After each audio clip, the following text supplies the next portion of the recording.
This presentation is made possible by these amazing individuals and organizations. Whether it was through Patreon, Super Chats, Super Stickers, or by watching, liking, and commenting, I really appreciate each and every one of you.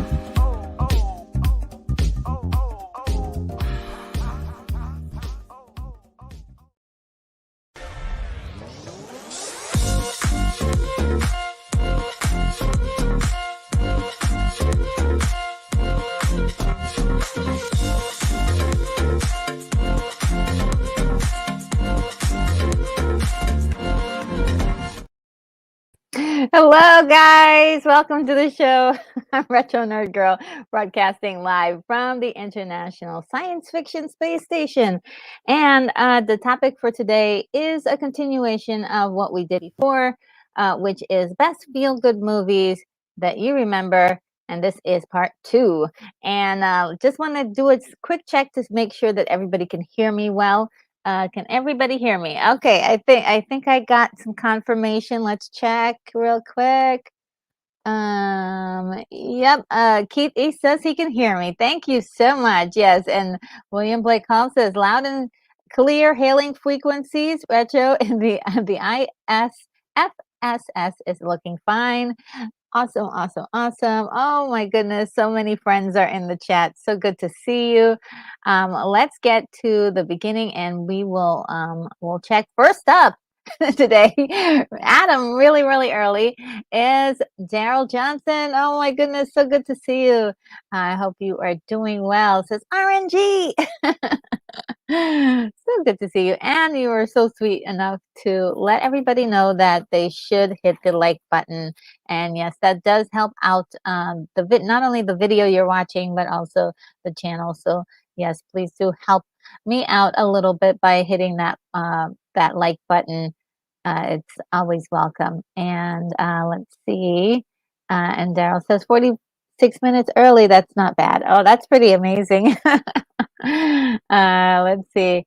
William Blake Hall is here. Greetings. Looking forward. This subject, this is a subject one can happily get bogged down in. So I'll be interested to see how far we get today. Yeah, well, here's a, before we go any further, I'll let you guys know it was supposed to be here as we had planned, but something came up for him. But what we did was we did a wonderful little recording, and so we're going to watch the recording, and also I will interrupt every once in a while to give our opinions of what we talked about, because I think it's definitely one of those things where the conversation was so good. It was so good, and I loved it so much. So I want to thank Lance in advance for doing that for me. But yes, let's continue. And we are also going to read William Blake Hall's email. And I have a little story to tell about that. And Brogu is here. Hi, Brogu. How are you? How are you doing? So great to see you. And Keith E is here and says hello to everyone. And I was saying hello to Daryl. You're everywhere. Hello, Brogu. And of course, William. That's awesome. Um, he says, Hooper asked if we had any more of that liver left in the freezer. I told him no, that enough time has passed that there is none left. Yes. And liver, of course, we're referring to time travel. Uh, or the concept of time travel, which can be quite messy and requires a certain amount of cooking in order to be great. And that was developed by William Blake Hall. That's based on his theory. And William Blake Hall says, besides, you've got to have the gravy and onions handy. Yes, that's part of the formula: gravy and onions. So yes. um, Let's see.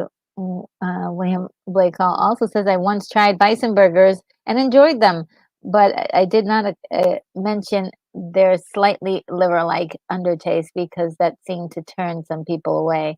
Yeah, there is like a very, I don't know what you call, like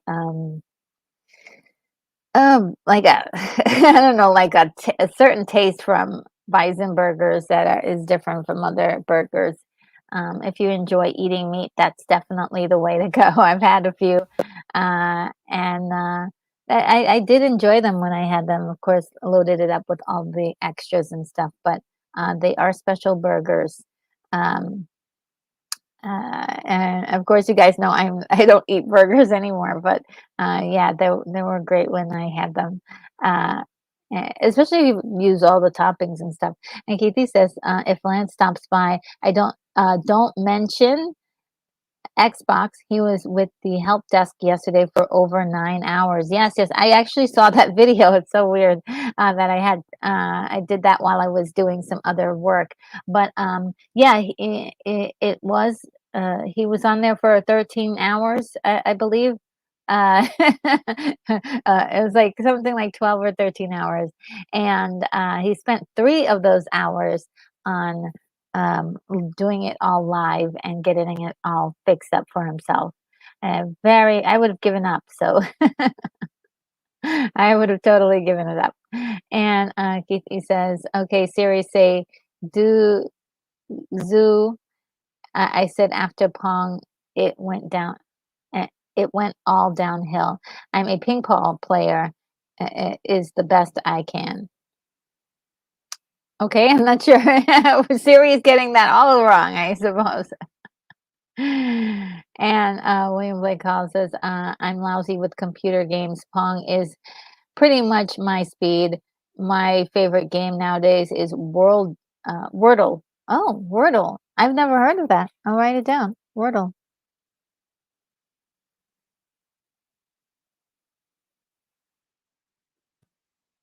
I never heard of it. I don't have any time anymore for any games, but sometimes I do like crossword puzzles if I want to, uh, just mess around with time. And Daryl Johnson says, "I wish I had a better computer. I'd go back to to World of Warcraft." Oh, okay. I'm very familiar with World of Warcraft. Unicorn Rampant Studios here says, "Hey all, pinball used to be fun, but I don't know. I never trusted the tilt mechanism." And Sarah is saying hi to Unicorn Rampant Studio. And William Blake Hall is saying Pittsburgh in the house. um, and Daryl Johnson is reminding us again about the like button. And let's see, I did read that. Oh, Barry On is here. Hello, Barry On. How are you?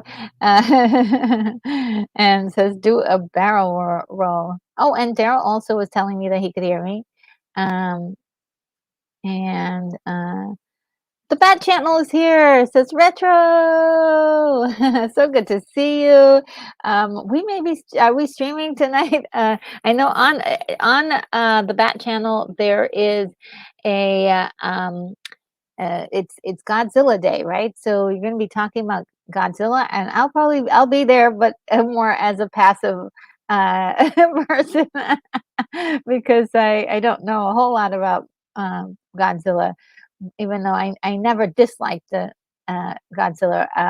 I never got into it like intensely, so I'm definitely eager to learn tonight. And Kingdom of Nerds is here. Hello, so great to see you. Awesome, awesome, awesome. And let's see. And William Blake also it's that time again, yes. And oh yes, so I guess it's Godzilla Day. So happy Godzilla Day to all those who are big fans of Godzilla. That's my best Godzilla impersonation. Dun dun dun dun. Oh my goodness. I you know what I also do? I love fandoms. So I love when people are excited about things. And yes, 9 hours, 9 hours. 13, yeah, something to like 13 to 9 hours, something to that event.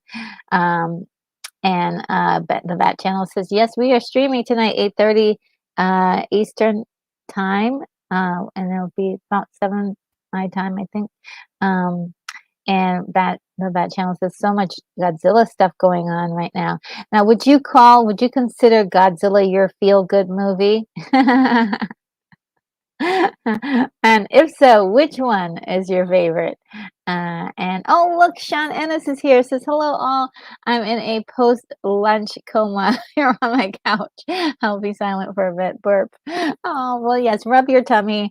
Yes, we know what happens when you go into those comas. They're the best. And that channel says, honestly struggling to keep up with all the news breaking today. Oh my God, yes, it's just insane. It's just insane, guys. We're gonna have like maybe 5 hours to talk about stuff on Wednesday morning about all my modern take on everything. Boy, yes, and I found out some more stuff on Twitter today. I was like, I really wish I hadn't gone on Twitter. And then I had to chime in because I was so mad. Yeah, it was just there's so much going on, and yeah. And El Necron is here. Says Happy Godzilla Day to everyone, um, and especially Trey. Yes, I'm sure this is a really big day for you. And I know, oh yeah, Brogu, I know that you love Godzilla too. So happy Godzilla Day to you as well. Um, and let's see. Uh, and William Blake Hall says, my Microsoft Edge is so square, it only says the today's World Basking Shark Day. Really? Oh, wow. World Basking Shark Day. Interesting. Huh. Huh. All right, guys. So I have some stuff for you. Um, like I said, Lance was going to be a part of this. In case anyone doesn't know who Lance is with the Outcast Creative YouTube channel. He's a writer, director, producer, acting coach, and YouTube content creator. He's a co-founder of the Outcast Creative, and yeah, he has contributed to the channel quite a bit. Big friend of the channel. I'm a big friend of his channel. We're gonna do a lot of mutual work together. So this is wonderful. So he and I made arrangements to talk about this today, but unfortunately, he had something pressing to do, and so uh, uh, I suggested doing a recording, and that is exactly what we did. Now, amongst the recording we did, Keith E says, Lance refers to me as a retro nerd girl person. Yes. Yeah. He's so sweet. Oh my goodness. That's very nice. Um, so yes, we did. I'll just let you know that I recorded when I recorded the video. I we did read William Blake Hall's email in the video, but when I played it back, I didn't realize how much I was laughing because Lance did a silly accent, and so I opted to take that out of the recording because I really didn't want us to mock this email or seem like we were mocking this email because it's really really juicy and good and kind of explains a little bit of the thought process behind feel good movies in general. And because we talked about this a little bit last week of how personal it is for everyone, there are certain movies that just don't hit it that same way for you as being a feel good movie. I mean, like some people would, think that that Halloween is a feel good movie or Psycho, and I personally wouldn't agree, but I do think they're great movies, no doubt. But just not the ones that I would put as something like, oh, this is going to make me feel really good afterwards. Oh, look, we've got Jack in the house. How are you doing? Jack says, hello from Texas. Trust your Halloween was satisfactory. Still working on the leftover bowl. Yes. Oh, God. Everybody knows about that leftover bowl. The leftover candy that you have to eat. No one else can do it. This is a task for you only.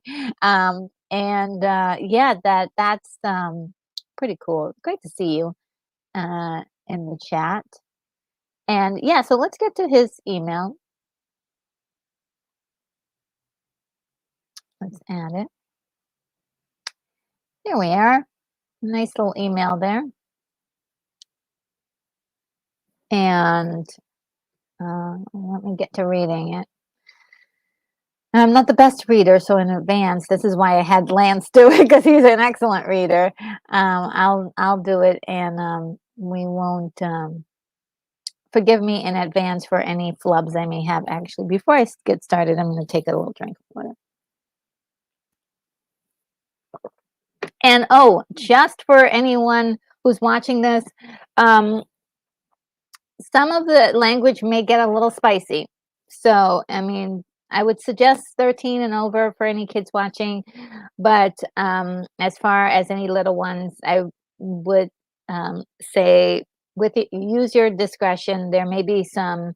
I tried to edit out any bad words, but there may be some spicy material mentioned, not just in this email, but in some of the conversation from the edited things. So it is going to be a little bit more for, I would say, PG-13 and older. So I tried to make it as PG as possible, but we had to go down the road of of some of the more grown up discussions. Okay, so William Blake Hall says, retro, hi, nothing pressing, but just a confession that this assignment has come up with feel good movies is fascinating to the degree that I find it weirdly challenging. I suppose that anyone else would have a long list of feel good movies which automatically spring to mind, but it's harder for me. I can appreciate the idea, just turn off your mind and enjoy the schlock. But in my case, the schlock has to be really, really good. I can't keep sitting myself down to Plan 9 from Outer Space or Robot Monster or The Giant Claw. No, on second thought, maybe I can watch The Giant Claw again after all, because I usually just feel bored and even more depressed than when I started. I think the appeal of some schlock is the ability to sit back and have a laugh while thinking, aren't the people making this so stupid and incompetent? But it's really not my kind of humor. I don't like to laugh at other people's shortcomings.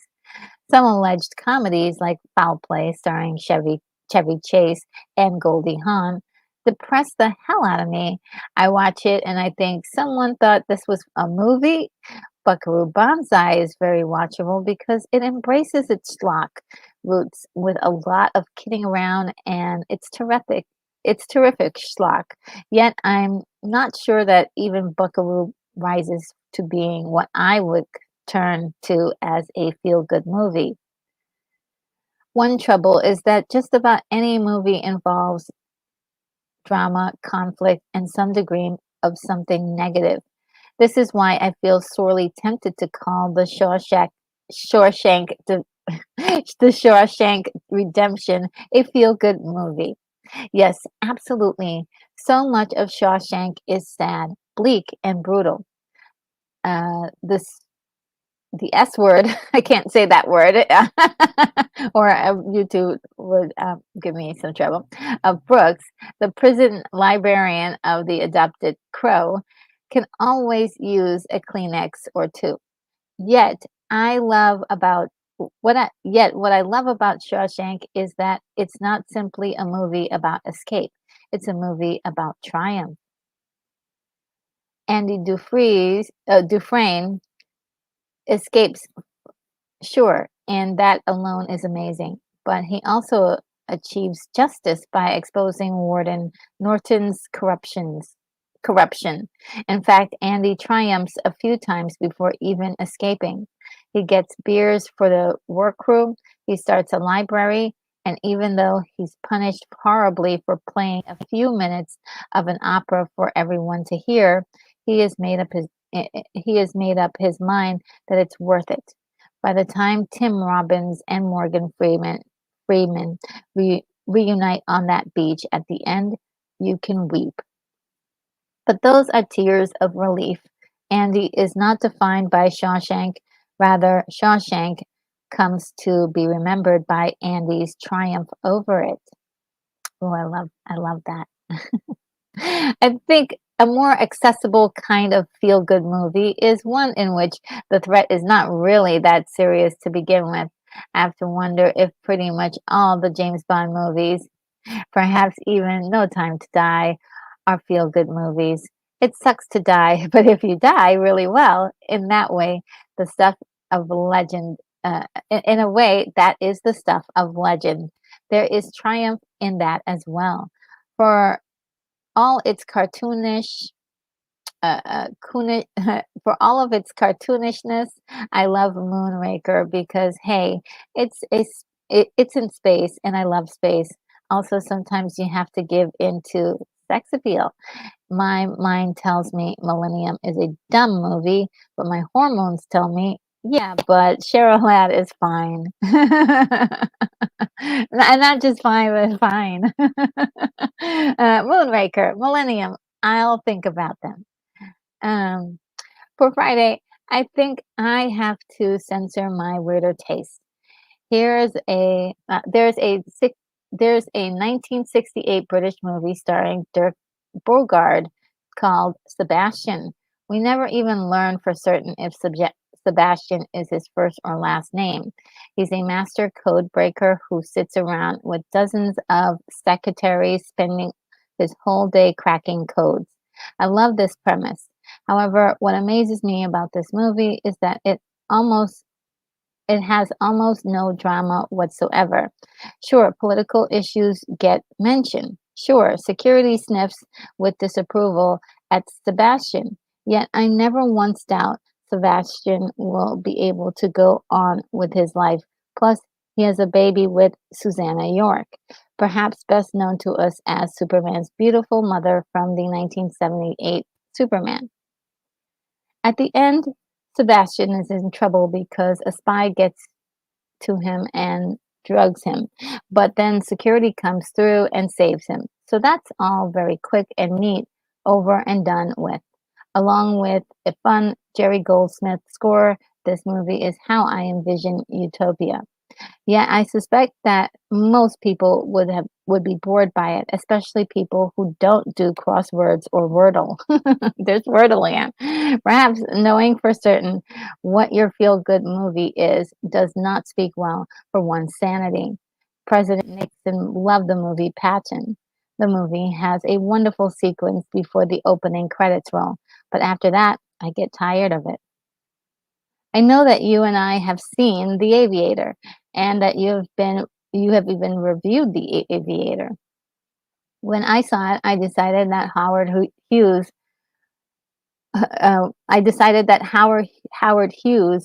was what I would call a brilliant mess.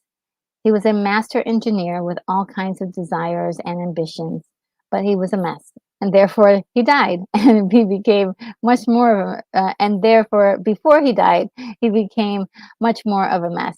Legend has it that Hughes absolutely loved the movie Ice Station Zebra and would play it over and over endlessly.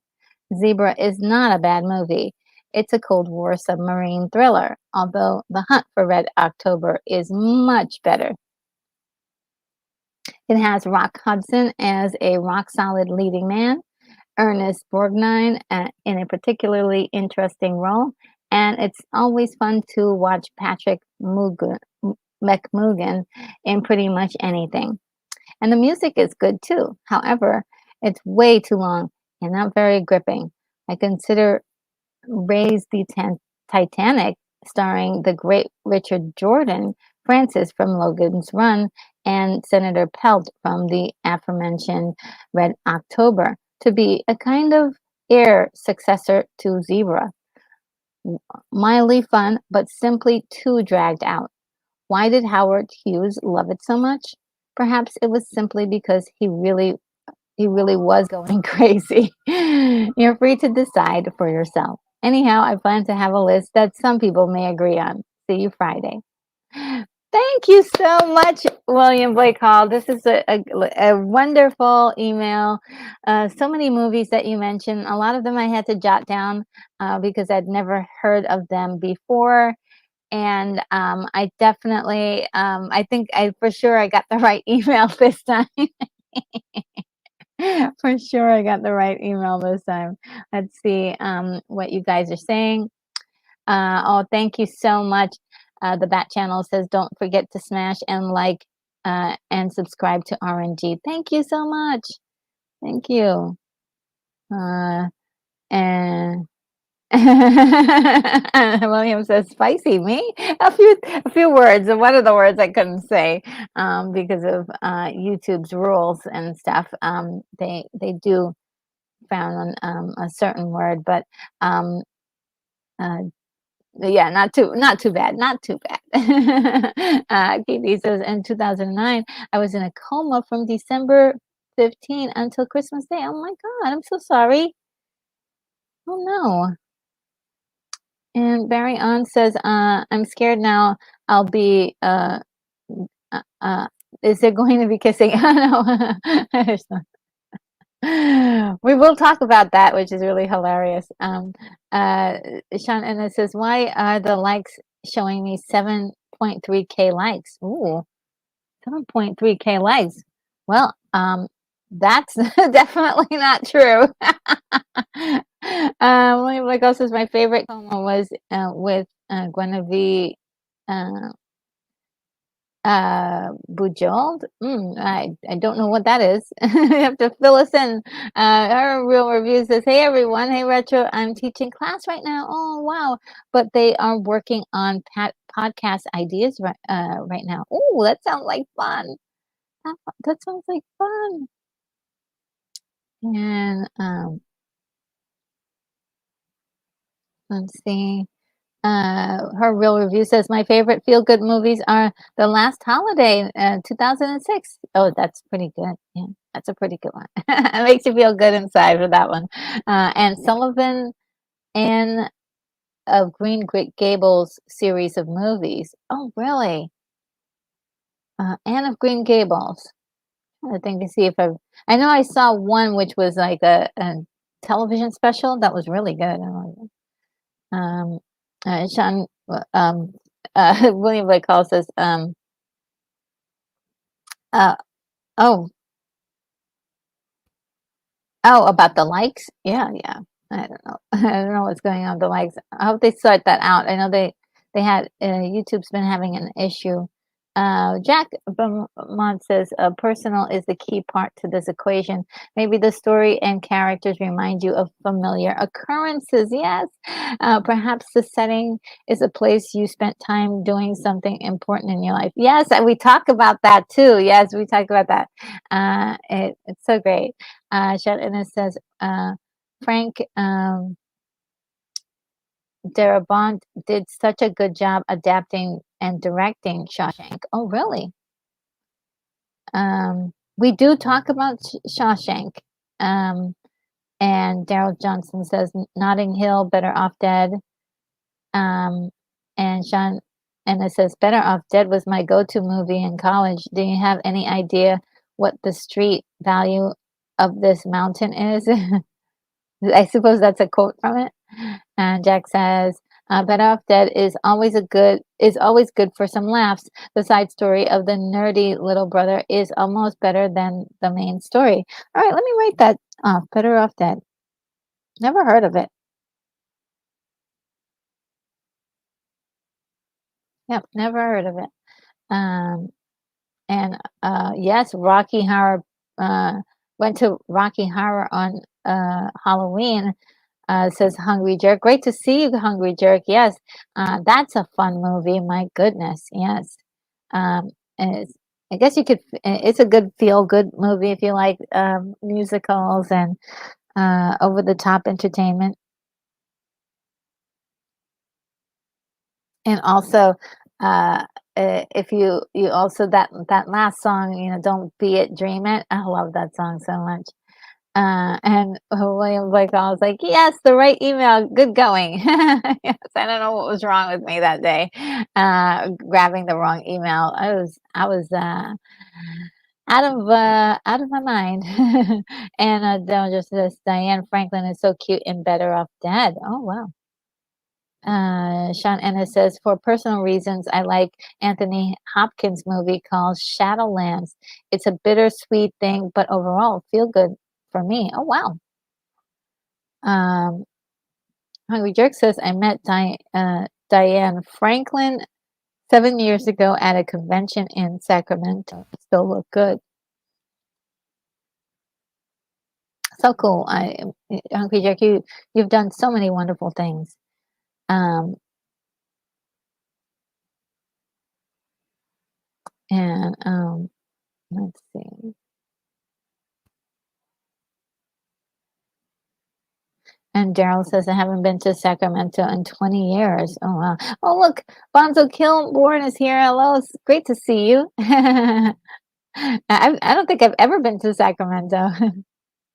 And her real review has to go. See you later. Okay, you have a good time teaching. I can't wait to find out. Maybe I hope you'll do a follow up with us and let us know how that went with teaching the kids about the podcast and what ideas they came up with. Um, and let's see. And Hungry Jerk says the original Anne of Green Gables is great. PBS. Okay, that's the one I saw. That's the one I saw, and it starred the girl that was in Silver Bullet. She was such a great actress, and really am surprised that she didn't do more stuff.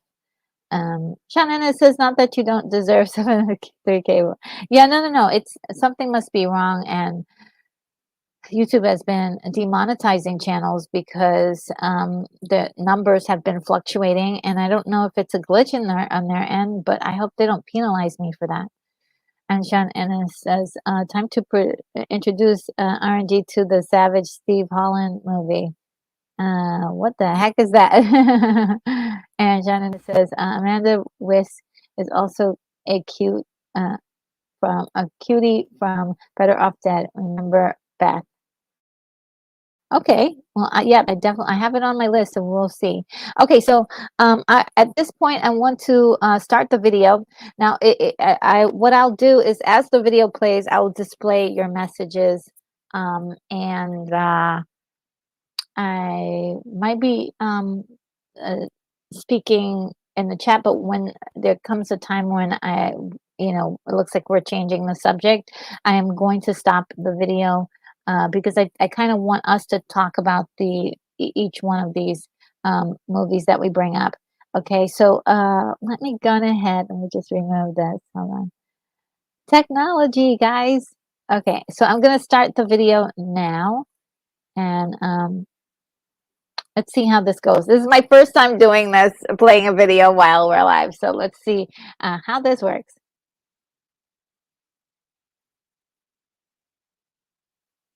So do you want to say hi to everyone? Hi, everyone. Oh, my God. Look at all those people in the chat. There's 75,000 people watching. Fantastic. Yeah. So yeah, we are continuing our awesome stream from last week, which was feel good movies that we can remember. I just pick up on a couple of things. It's really interesting that some of the films that Mr. Blake has mentioned, and also some of the actors. So first of all, Richard Jordan, along with, I'm a big fan of Tim Thomerson, and Tim Thomerson came on my channel. Yes. But one of the other actors I followed at a very young age was Richard Jordan. And when I first started out being a writer, one of the things that I got involved in was ghostwriting people's biographies. So, sports personalities, that kind of thing. And you come in and work with that, either the actor or the sports person or whatever, and help them design the book. And I thought, I'd quite like to do a biography on somebody one day where I'm just writing the book myself. And I thought, who would I do that on? And I thought, I'd quite like to write a biography about Richard Jordan. And he had just passed away, which is why it was in my mind. And I was going to call it A Very Familiar Face, the life and performances of the actor Richard Jordan.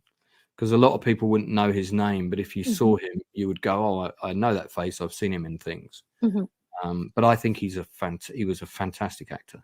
Yes, he was wonderful. Yeah, really, really good actor. And he knew he was dying when he filmed Gettysburg, and he has a death scene in that movie. And my friend Donald Logue said that everybody on set was just crying their eyes out when they were filming. Wow. Yeah. Because they knew it was going to be his last film, and he was doing it. And they did his death scene last. I think they filmed it last. So, wow. There you go.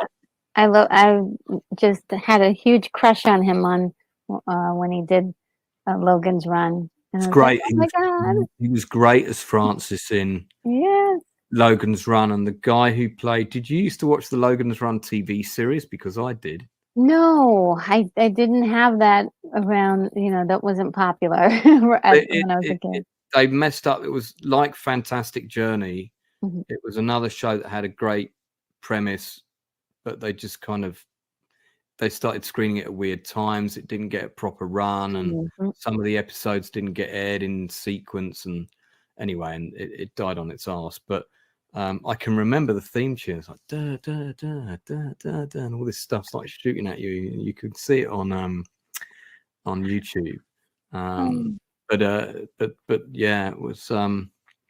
But the reason I was thinking about it was the guy who played Francis in that was one of these kind of TV actor who always played bad guys, and he was kind of like a low budget Richard Jordan in comparison. A good actor nonetheless, but he's Mhm. passed away now. I forget his name.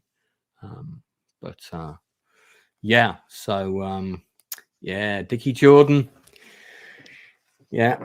There's some good ones there. I've never saw the Zebra movie, which I'll have to write down. I own. I think I own all the films he specifically mentioned, except for Mm. Sebastian, which I have seen. And Dirk Bogarde, pretty much all of his life, sadly, was an actor in a time when you had to be a closet homosexual if you were gay. No question of coming out. Yeah. And he did a series of films called the Doctor in Love films, which were sort of romantic comedies where, it was all about a nurse falling in love with a doctor, very old school kind of Ealing comedy type movie. But Sebastian was the one film where I felt he was playing himself, like a person who was sort of trapped in a world that he could do a good job, but he couldn't be himself within that portrayal in that story. It was very well done. Race of Titanic was a film that was a massive turkey. It destroyed the studio that funded it. Lou Grade was the main producer on it, but I really like that film. Based on one of the books by Clive. It's based on a book by Clive Cussler, who writes a lot of kind of undersea adventure books, starring a character called Dirk Pitt, and Richard Jordan played the Dirk Pitt character in Raise the Titanic. And the thing that Raise the Titanic is most known for is this incredible miniatures sequence where the ship comes out, where they raise the ship, where it comes out of the sea. And I mean that sequence it's a phenomenal piece of filmmaking. Because it's a huge. What they did was they filmed it. It was done in a water tank. Actually, do you want to see a quick picture of it? Yeah, why not? We're talking about it. Maybe a little. Are we a little off topic? But we're still. I don't think we are, because this film was made in 1980. The wreck of the Titanic hadn't been discovered. There'd been three Titanic movies up to that point, and there was a mystique about Titanic, and there was talk of, if we find it, maybe we're going to raise it and it's going to be turned into a museum. And then, of course, there was a huge debate about should that ever happen. It's a grave of a lot of souls, and I don't think that ever would have happened. But that was widely debated at the time, especially because Clive Cussler had written this book. This book was an international bestseller. So it was begging to be made as a TV show. And this is still at the time where people didn't know where the wreck was. People didn't know the wreck was broken in two. So of course in the film, when they find the wreck, it's still in one piece. It's missing a funnel. And this was all shot at the Malta Film Studio. And there he is, the late great Richard Jordan, with Jason Robards, another fantastic actor, and David Selby. But that model of the ship that you're seeing there, that's about 8 or 9 feet, 10 feet long. It was a huge model. I've got a photograph of it. because I went to the studio and the wreck of the model is still there. In fact, you can see that model. I'm not joking. You can see it on Google Earth. If you go to the Malta, I might get it for you in a sec. You go to the Malta Film Studio, you can see it. You can see it next to the water tank. It's the what's left of it is still there, and it's even marked on Google as a item. You know, they mark things. So I did feel pretty good when I saw this movie, because it was like, wow, the Titanic's been discovered. It's in one piece. You know, it's been saved from the depths of the ocean. There was a feel good element to it, and I was a big fan of Night to Remember, the black and white Titanic movie. A lot of people love that. In fact, I have that on my list as a movie to watch. It's superb, and I believe that the entire film is on YouTube, and there's a really good making of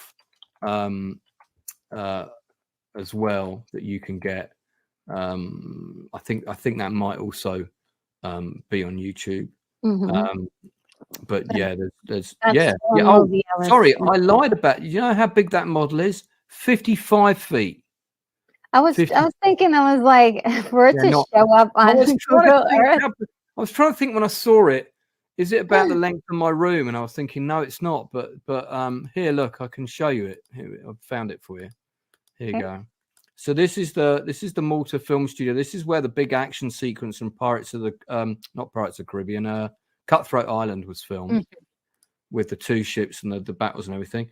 And if you look here, I saw this from your video talking about that. Yeah, right. And I think I did mention that this was here. There it is. Wow, that's so huge. now it's not this one. People think it's this one. It's not this one. Oh, it's not. No. It's this. Oh, I think it's this one here, because you can see this is the wrong shape. It's a little square. It's the wrong shape of the. Yeah, no. It's this one. It's this one. Yeah, but it's 55 feet, and there you can see there's wrecks of other. These are other models that we used. That one, I think that is the wreck of the ship from Cutthroat Island. What's left of it? Oh, okay. Yeah, that's a full size, and those are the two big water tanks that they've got. And look, you can see next to this one, there's wrecks. In fact, I think these might be the two boats from Cutthroat Island. But these are all boats that were either built especially for films, or, you know, they've still got the carcasses of them there. And it's good to have a look around here, because this section here, Fort Rascoli, all this section in here, this is all where Gladiator was filmed. Oh, okay. So, and it's got that kind of architecture when you come in. So they've got all these kind of high walls and archways and stuff. So, yeah. So I was really lucky to. It's not open to the public to get a tour around there, but because I work in the industry, I was going there for a holiday, and I just thought, you know what, I'd quite like to see it while I'm there. So I've got a feel for what can be filmed there, and I just contacted the head of the studio, and yeah, they agreed to meet me and give me a tour. And there was a huge set in the water tank when I was there, of a bank that was for a film called Renegades, about some Navy SEALs going to a flooded lake in Italy where a load of Hitler's gold is still in a bank or something. And yeah, and they built the set and flooded it for real, and so they had people diving down doing underwater photography. It was all pretty cool. Anyway, so yeah, so there you go, Blake. We've I would raise the Titanic in more detail than you probably thought. Well, Retro may edit this. I won't. And thank you so much, William Blake Hall, not only for your patience with me totally messing up and reading the wrong one last week, but thank you for sending that to me and making sure that I got the correct email. Were we going to, was anything else we wanted to? There's a lot. There is a lot. So Shawshank is a feel good movie. I agree with that. That was the other thing I was going to say. Okay, Shawshank. I had that on my list. I had that let's talk about Shawshank then. And I don't know if you want to bring up anything. I've never seen Shawshank, so give us. Yeah, no, you can't. Um, I'm not gonna rush around to watch that one. I always feel like I'm doing that scream on your channel and your channel only.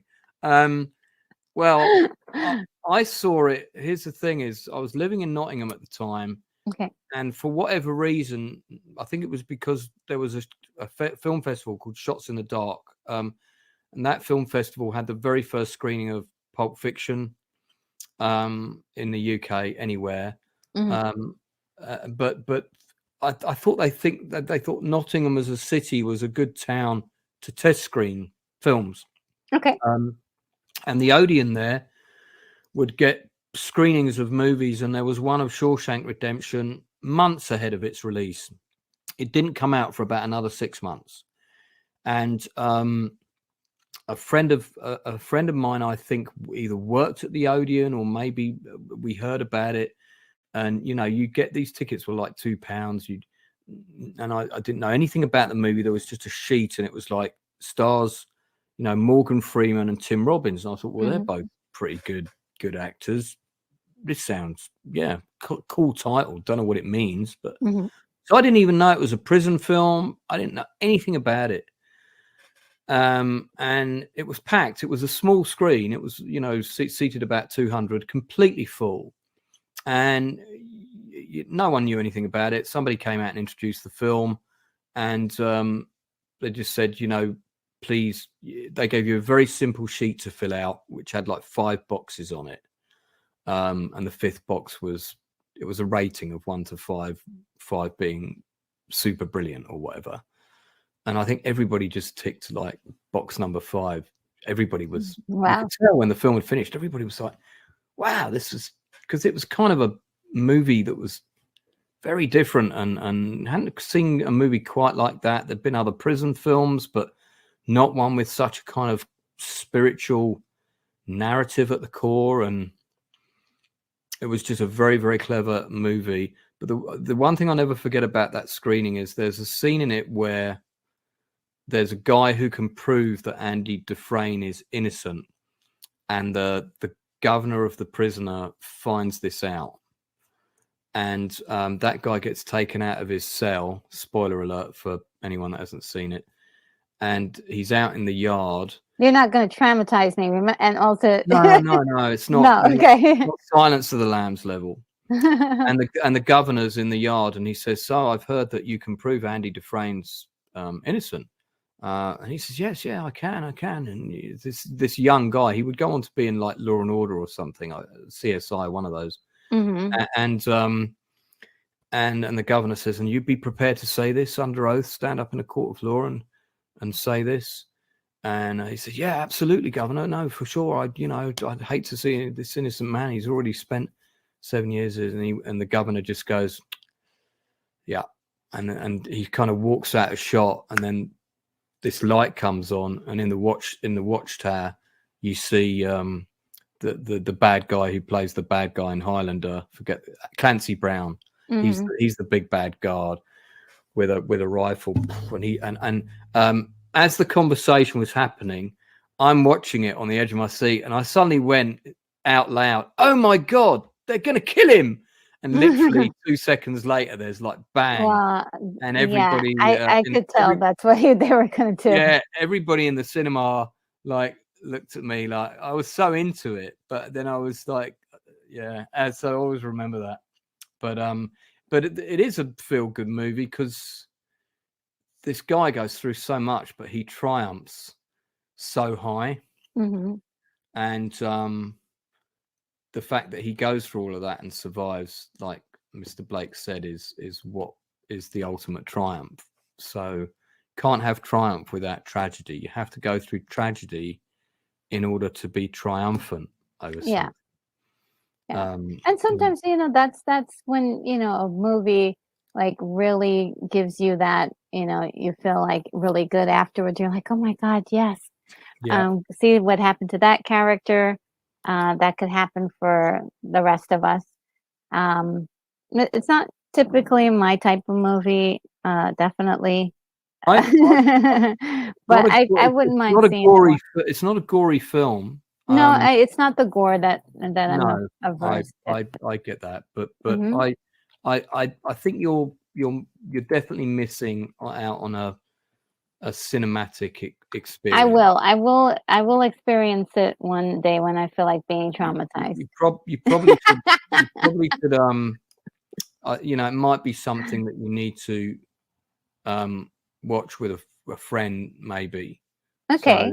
Yeah. So you know, that'll be Maybe the I might watch it with some friends, maybe a watch party or something, might take the edge off. But the YouTubers gathering at Retro's house with popcorn. yay! Yeah, so we'll be arriving on a jet. Sure, yeah. Imagine if that we could do that. That'd be amazing. That would be fun. But another movie that we just barely talked about the last time, and I know because I replayed everything prior to this, and Groundhog Day is one that I thought Oh, we really didn't get into Groundhog Day. that's a good film. It's Really, surely really, no one goes through, super, super traumatic things. But it's like we do get a huge change and that transformation. You know how much I love transformations. yes, And that character arc, the character realizes that he doesn't have to be a complete jerk all the time. He can yeah. actually, and if things are not working with it, he cannot will it back. And sometimes he has to go with the flow. Oh And so God, I didn't realize that Willie Garson, who was in Sex and the City, you know, he was like Carrie's gay best friend. He sadly passed away in 2021, relatively young. I did not realize he was in Groundhog Day. what part did he play? Yeah, I'll just put the picture up. Oh, is that Ed? Oh I no. think it's a very mighty play. He's got a minor role. Oh yeah, in the One cafeteria. one of the colleagues. But that's Willie Garson, who played the best friend of Sarah Jessica Parker, the best gay friend in Sex and the City. Mm-hmm. Yeah, I'm illiterate in Sex and the City, so. It had its time and its place. I'm Uh, not a big fan of Andy McDowell. why? I just don't think she's a very good actress. Oh my goodness! I thought she was perfect in this, though. She's good. She's good in this. She's good in this, and she's an actress who's got better over time. But I really thought, you know, of her compared to her other contemporaries. She was very samey in a lot of the stuff she's in. I mean, she did get typecast to a degree. There's my favorite character on the wheel. Well, I loved Andy in this, and yes, of course, we loved. What's his name? Because this is when he kidnaps in, and it's like he's kidnapped. I forgot the name of the character. Winter. Oh my God! Yeah, it's gone. I can't remember the name of the ground. Yeah, he was so He's got a cute. name like Horace or something along those lines. It's silly name. Okay, let me find it. I bet we can find it if we look. But how long do groundhogs live? Do we know if the groundhog in question is still alive? Probably not. No, I don't think because he'd be 30 years old now, plus the years he was in this. So don't think groundhogs live till they're 30. There he is again. Puxatawny Phil. Yeah, he kidnapped Phil. They were losing their minds when he. Yeah. I was like, oh man. I mean, I don't think that the supporting cast in this film, it's Bill Murray's movie, without a doubt. But Yes. Mm-hmm. I don't think the supporting cast in this movie get enough credit or mention when people talk about this movie. Brian Doyle Murray, who plays the town mayor. Yes, he's so wonderful. He's a brilliant actor. And if you look him up, he's been working for eons. Yes. Sadly, no longer with us. I believe he Mhm. passed away a few years ago. Chris Elliott, Mhm. still working, still doing loads of And things. one thing I love about this movie, Chris Elliott is not playing like a goofy character. He's just playing like a like a straight edge guy. Yeah, he's And sort of he's playing. He's trying to. I mean, in many ways, his character's not that dissimilar to Bill Murray's. He's got cynical, yeah. He's he's cynical in his own way, and he's also constantly trying to yes. validate. He's constantly trying to find validation because he's trying to be the cool guy that can chat up the girls, but none of them are interested in him. Mhm. And Mhm. yeah, and it's good that his character is, as you say, not over the top silly, because he was Yes. in Something About Mary, wasn't he, as the Um, ex-boyfriend who oh every yeah, time you I see haven't been him. able to sit through that movie. Well, Uh, I can imagine with your long hair, it would be quite off-putting for the Probably. hair gel scene. Um, No, actually, I like that scene. I've seen that particular scene many times. It's actually is funny. is But I is haven't been able. I have to sit down and watch that movie all the way through. There's something about one of the characters that gives me the creeps, and I can't oh, watch it. Um, well, this is a feel-good stream, so let's focus yeah, on the yeah. stuff that Let's makes not. you feel. But I do know that movie appears on a lot of people's list, right? I mean, it's it's a film that I laughed at a lot more than I probably should have done. But yeah, I haven't rewatched it many times. I think I've only seen it once since I saw it at the cinema. Okay. Um, I should sit down and like enhance it all if I can get past the Matt Dillon is in the movie and I yeah, love I loved and have watched a lot of stuff with Matt Dillon in it and Matt Dillon's character in it is brilliant as well. I can't watch it. I can't watch him. He's just so creepy to me. I'm like, but I'm gonna try. I'm gonna give it a shot because I don't want to close any So opportunities to see something incredible. this town with the gopher Oh, or the groundhog really does exist, and they do this ceremony. This is oh, it's all true. wonderful. Yeah. I did always wonder, though, is this place where Phil is taken out and they do this weather thing? Is it really called Gobbler's Knob? That you Oh know, yeah. Is it? Is it I really? don't know. I don't know. I mean, I wonder if kind of they were on the set and they're going, so what's this place called? Oh, it's just called the town square. Yeah. They're like, yeah, Can we let's come up name it with something cool. something a bit funnier? Why don't we call it Gobbler's Knob? Because I mean, the reverse of that is knob gobbler. So it's. Oh, yeah, I didn't even catch that. Yeah.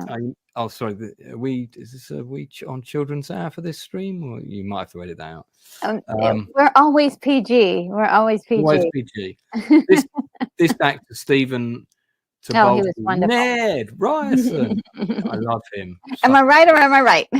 Right. Yeah, he's a good actor. Great teeth. Oh man, yeah, just a really great What are character. you talking about? It's going to turn around. It's going to go back in here. When he's like really, really cold. They've got good chemistry in the film, I think. Yeah, I love those two together, and like I said, I did enjoy her quite a bit. Because I mean, I think what she was required to do was be sort of a girl who, not that she's seen everything, but she knows that, watch out for this guy. He's one to look at, make sure you keep an eye on. And she doesn't she doesn't let him pull all of his stupid gags on her. She's Right. like, she calls him out on the stuff. And I think that's what he likes. He's like, wow. But I think at first it's like, if I can get her, I've done something, right? And he doesn't get her. Like, no matter what he tries, he cannot trick her into wanting him. And it's only until he reveals a more softer side, it becomes more honest in his behaviors in general. And she's like, wow, he's a cool guy. But it takes a long time. And they've been doing like estimates, like how many years has he been reliving Groundhog? And wow, it could be a long time. He could have been there for like 10 years, as far as we know. Oh, at Uh, least. I mean, the thing I like about it is, in particular, that scene where they have that moment and it's genuine, where the kids suddenly ambush them with the oh yes, snowball, and he's done loads of stuff to build up to that moment, like find out what her favorite drink is, talk about, oh, I love how Rome in the afternoon, how it, how the sun hits the oh building. yeah, he's got it all planned out. Because she's already said that's her favorite place, so he finds it. So he's created the perfect Date night, right? date night, which allows the chemistry to go to that perfect moment.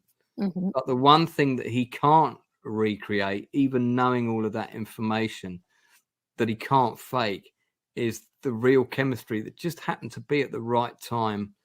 And he could, if he'd gone for it then, the kiss probably would have happened. So then he goes back and he tries to keep. Oh my God, there's kids! Let's throw some snowballs and all of that. I love all like, that, and he just keeps just up not end up buying getting it. that because the chemistry isn't quite there because he's Yeah. faking it. But the first time it happened, I think actually that's the moment where he Almost. realizes he's actually falling in love with her. Yeah, yeah. So it's kind of, it's great. real, it's sincere, but then when he tries it and it's not coming from a place of sincerity, it doesn't work. So Yeah.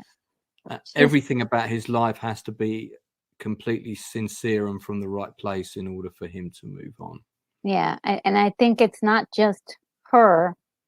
It's sort of like this whole trap that he's in, and sort of like, this is the lesson you were meant to learn. Yeah. Like, stop what you're doing. Stop, doing everything artificially. Take your time, learn some things, watch people, see how human beings really act with each other. And like, that really gets to her when she sees him with other people, and the if you say like chemistry, or even the rapport he has with people that he like basically met that day. I mean, he's met them early, much earlier, but they've met him that very same day, and they're giving him so much attention, and they're in awe of him. She's like, what is he doing to these people? And she takes a second look, and she takes, she's like, hey, this is the guy I want to hang out with. I'm not the god, I'm a god. I think he says in yes, call me Bronco. Really cool. I do like this. If the idea to repeat, and he takes his little teeth. Yeah, I got the perfect face to recreate that moment and stuff. Sorry, continue. This is like one of my very favorite go-to movies for feel good. If I need a little pick me up, even though it gets dark, it's still a lot of fun. And I do feel like, for me, part of it is too, Andy. She is like the perfect, like simple, like girl next door. You know what I mean? There's no frills about her. She's not like super extra glamorous. She's really a simple girl, but seems to like simple things too. It's just like, but she's smart, and she knows a lot. So there's a lot in there I like. And yeah, I do really like the film. It's funny you mentioned about putting it on when you feel down, because I remember actually this was one of the films when my last relationship ended. There was a period of about 8 weeks where how I got through those 8 weeks was I would just put on film after film after film after film when I finished working for the day. Mm-hmm. And that was when I got the DVD cases out, and I remember this was one that I watched about 3 times in that period. Oh, nice. Yeah. So it was right up there. Shawshank was another one, actually. Really? Yeah. Okay. So Shawshank gets Shawshank, Cocoon. Oh man, and I mean, I was crying buckets when I was watching some of those films in that time because I had so many other emotions going on. Mm-hmm. But yeah, I definitely pulled this film out for exactly that reason. I wonder if that's the real townspeople playing extras. I believe it was. Okay. I was sitting on the making of. I watched one of the other things I did in that time was I watched all the extras on the DVDs Okay. that I hadn't watched before. Oh, Or that's a good idea. yeah, and there was a lot of stuff about the making of this and how the townspeople got involved and were really helpful. You could redress that up as a haunted house with just a Oh, slight absolutely. change of color scheme. Yeah. Bags you the room in the turret up the top there. Oh, it's a gorgeous house. And Yeah. that's the hotel that they all or bed and breakfast that they are all in. Well, I think we Let's probably move on. talked a lot about this. The Puxatawny, there he is. Yeah. Are you Which saying brings us Gremlin? Gremlins. I think that's a good. Not a feel good film for You don't me. think so? At the No. end, I'm like always like super super happy at the end of it. I'll tell you what it was with that, right? Mhm. I'm not, again, remember, we're living in the time 1984. This is not the period where films are released universally Oh, across the world at the same time. But we got Gremlins and Ghostbusters opened in the same week in the UK. That okay. I remember. And So you Ghostbusters had to was make a in. choice. No, I went to see both of them, like Oh. any film. I didn't have to make a choice. But Gremlins was great, but Ghostbusters was brilliant. Oh So yeah. Ghostbusters kind of, for me, overshadowed Gremlins a little bit, unintentionally or otherwise. But then, and also the problem was with Gremlins was it has that, it's Phoebe Cates, isn't it? Plays the Yeah. love interest as Zach Galian, I want to say the name of the kid is. Yeah, no, the actors were good, but they have that terrible scene where she I talks about her. love that scene. But yeah, but it doesn't, like. I remember watching that scene, and people in the cinema were laughing Yes. because it sounded so preposterous. Oh, my dad tried to come down the chimney. First of all, how big was this house that you were living in that it had a chimney that was the size that you could fit a physical man with a big sack of Christmas presents down the chimney? Well, Were you living in some sort of ancient British country mansion? This is they're living in, I can't remember where it's set, but it's small town America. These are not houses that have huge chimneys. I've been to America many times and seen all different kinds of architecture. Never have I seen a house with a chimney where I've got that chimney is big enough for the Grinch to climb down without him doing a magic spell. So that no one bought that. It just sounded stupid, and that for me kind of ruined the film a little bit. I I loved it. loved it. Oh my God, that was so good. I was like, yes. It's a fun film with a lot of really great comical moments. Yeah. Doesn't a gremlin get killed in a Cuisinart at one point? Come And on, that's great stuff. yeah, that's my favorite scene, and they come in and its feet are sticking out. Yes, I Yeah, mean, the mom got really, she got a knife, a kitchen knife, and a shield, and she's like, yeah, she was just going at it. I loved it. that's right. Because Um, she bests them. She proper is like on it, and remember, they all went to go see Snow White and the Seven Dwarfs, and they're like, ha ha ha, ha ha ha ha ha.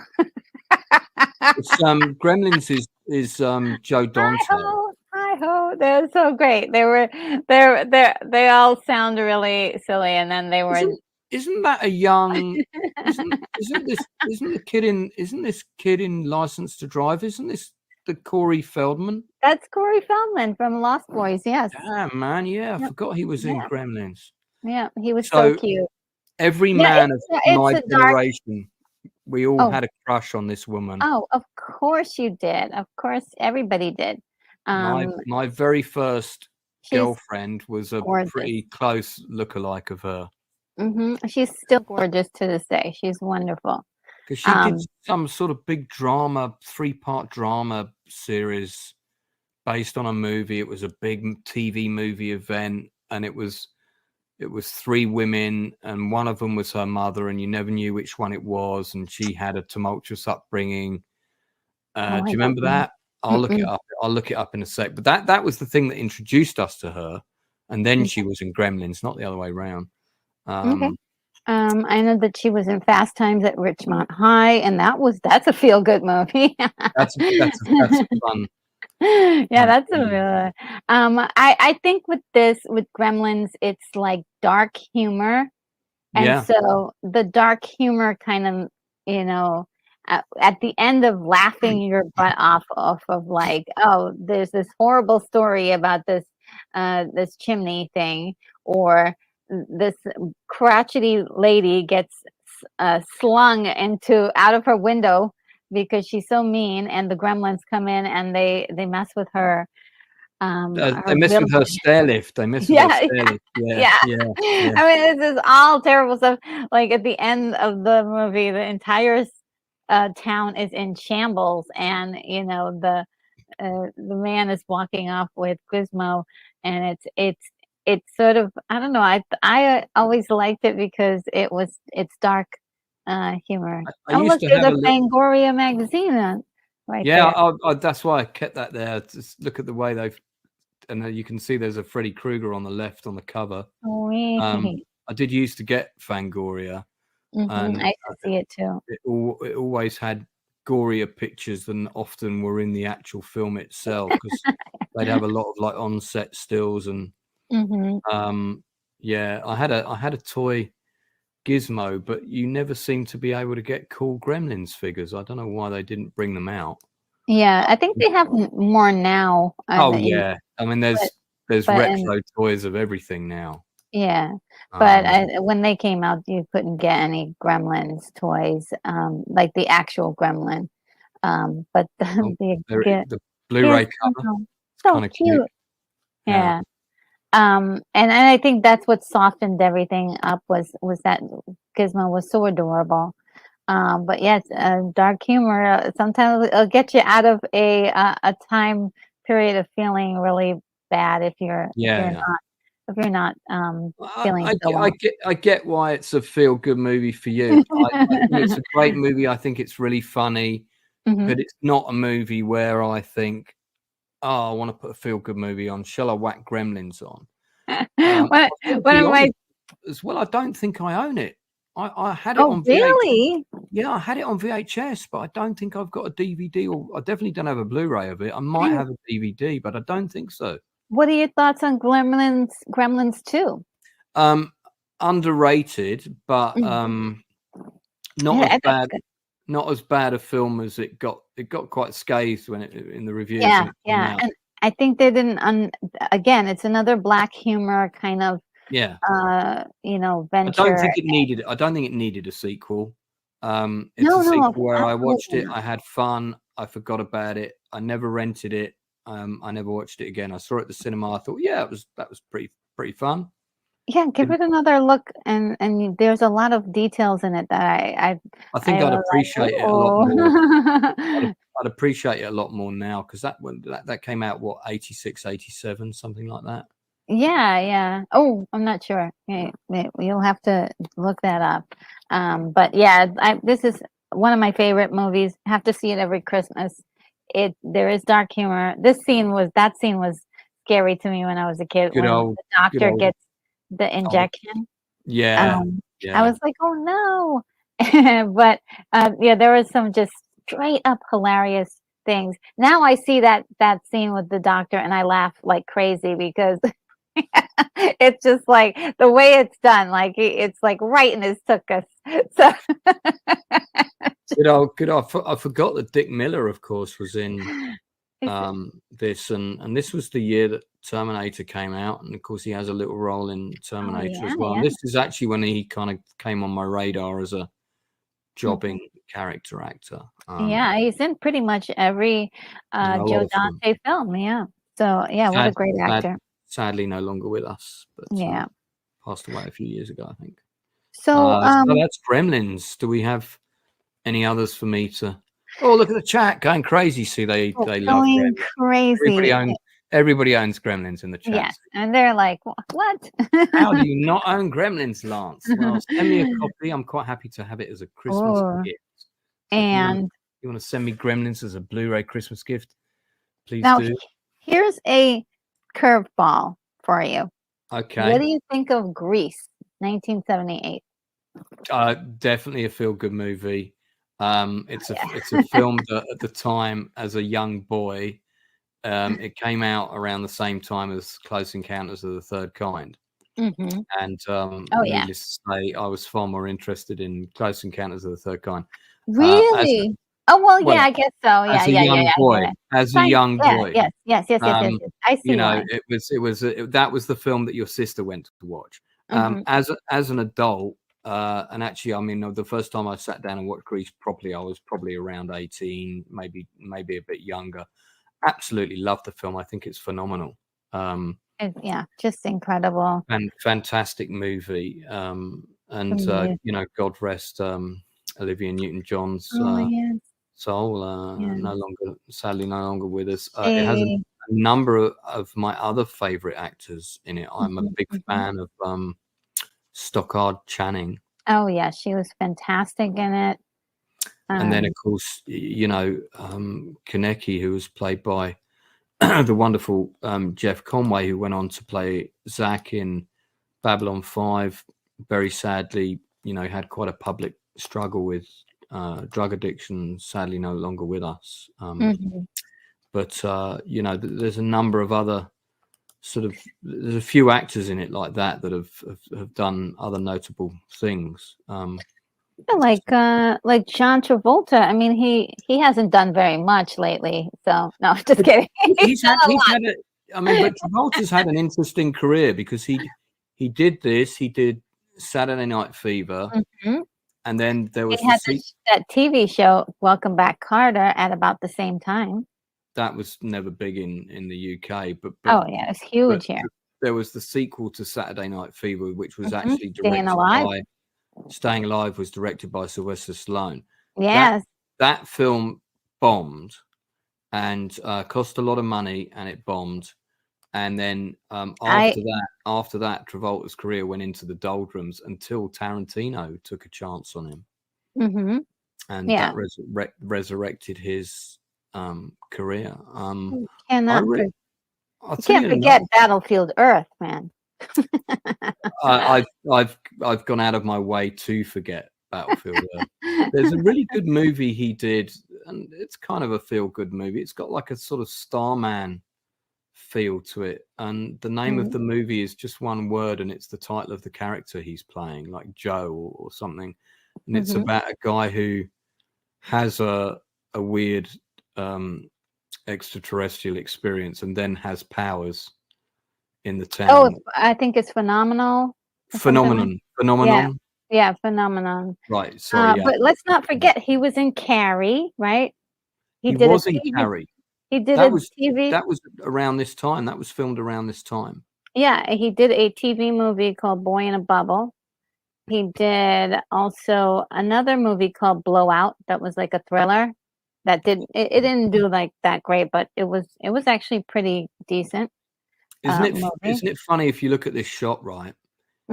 In the film, this is not the shot you get. This is a still, and of course the feel of Grease is it's small town America. It's a high school, small town America, maybe Midwest somewhere, maybe peripheries of California, Arizona, something like that. This hill with these houses on. That's the road going into downtown LA. I can tell you now. I know exactly where that hill is and those houses. I mean, obviously, it's much, much, much more built up now. But yeah, I know where that is. So I've seen it on stage many times as well, and it was a stage production before it was a film, I think. I can imagine with all the music that's in it. Now, also, did you manage to watch Grease 2 with Michelle Pfeiffer? I did, and the thing that they did wrong with that movie I'll Mhm. just tell you now, and it's a really small thing, but it makes a massive difference in the film. Is they gave that guy that really stupid motorcycle helmet that's huge, Oh, yeah, that was and terrible. he looks like an idiot when he's got it on, and so it kind of it immediately makes him look not cool, and it's supposed to. I don't know who thought. But yeah, you know, this design of motorcycle helmet's really cool, isn't it? Who made that decision? Because that's the one thing that always grated me about that movie was not so much the rest of the content, was that the character in it who's supposed to look really cool looks really dumb. Michelle Pfeiffer. Well, I didn't mind it so much, but they did take the focus away from the cars, which I thought was like grease. That grease is the word for fixing cars, and all the whole concentration of being greaser. And so they went towards the whole look of biker thing, which I didn't mind. But that was not the only problem with Grease too. No, But I did enjoy it. I did enjoy it because it there was something really interesting about it. And the movie that they did on Disney Channel um, called High School Musical. yeah, The yeah, first one yeah, is basically Grease too. yeah. It's the Um, same exact plot and everything for Grease too. I have a photo of the offending article, so just to prove my point, because it does wear it quite a bit in the movie. There's Yeah. nothing cool about that helmet. I'm sorry. Um, it just looks It's the shit. helmet, guys.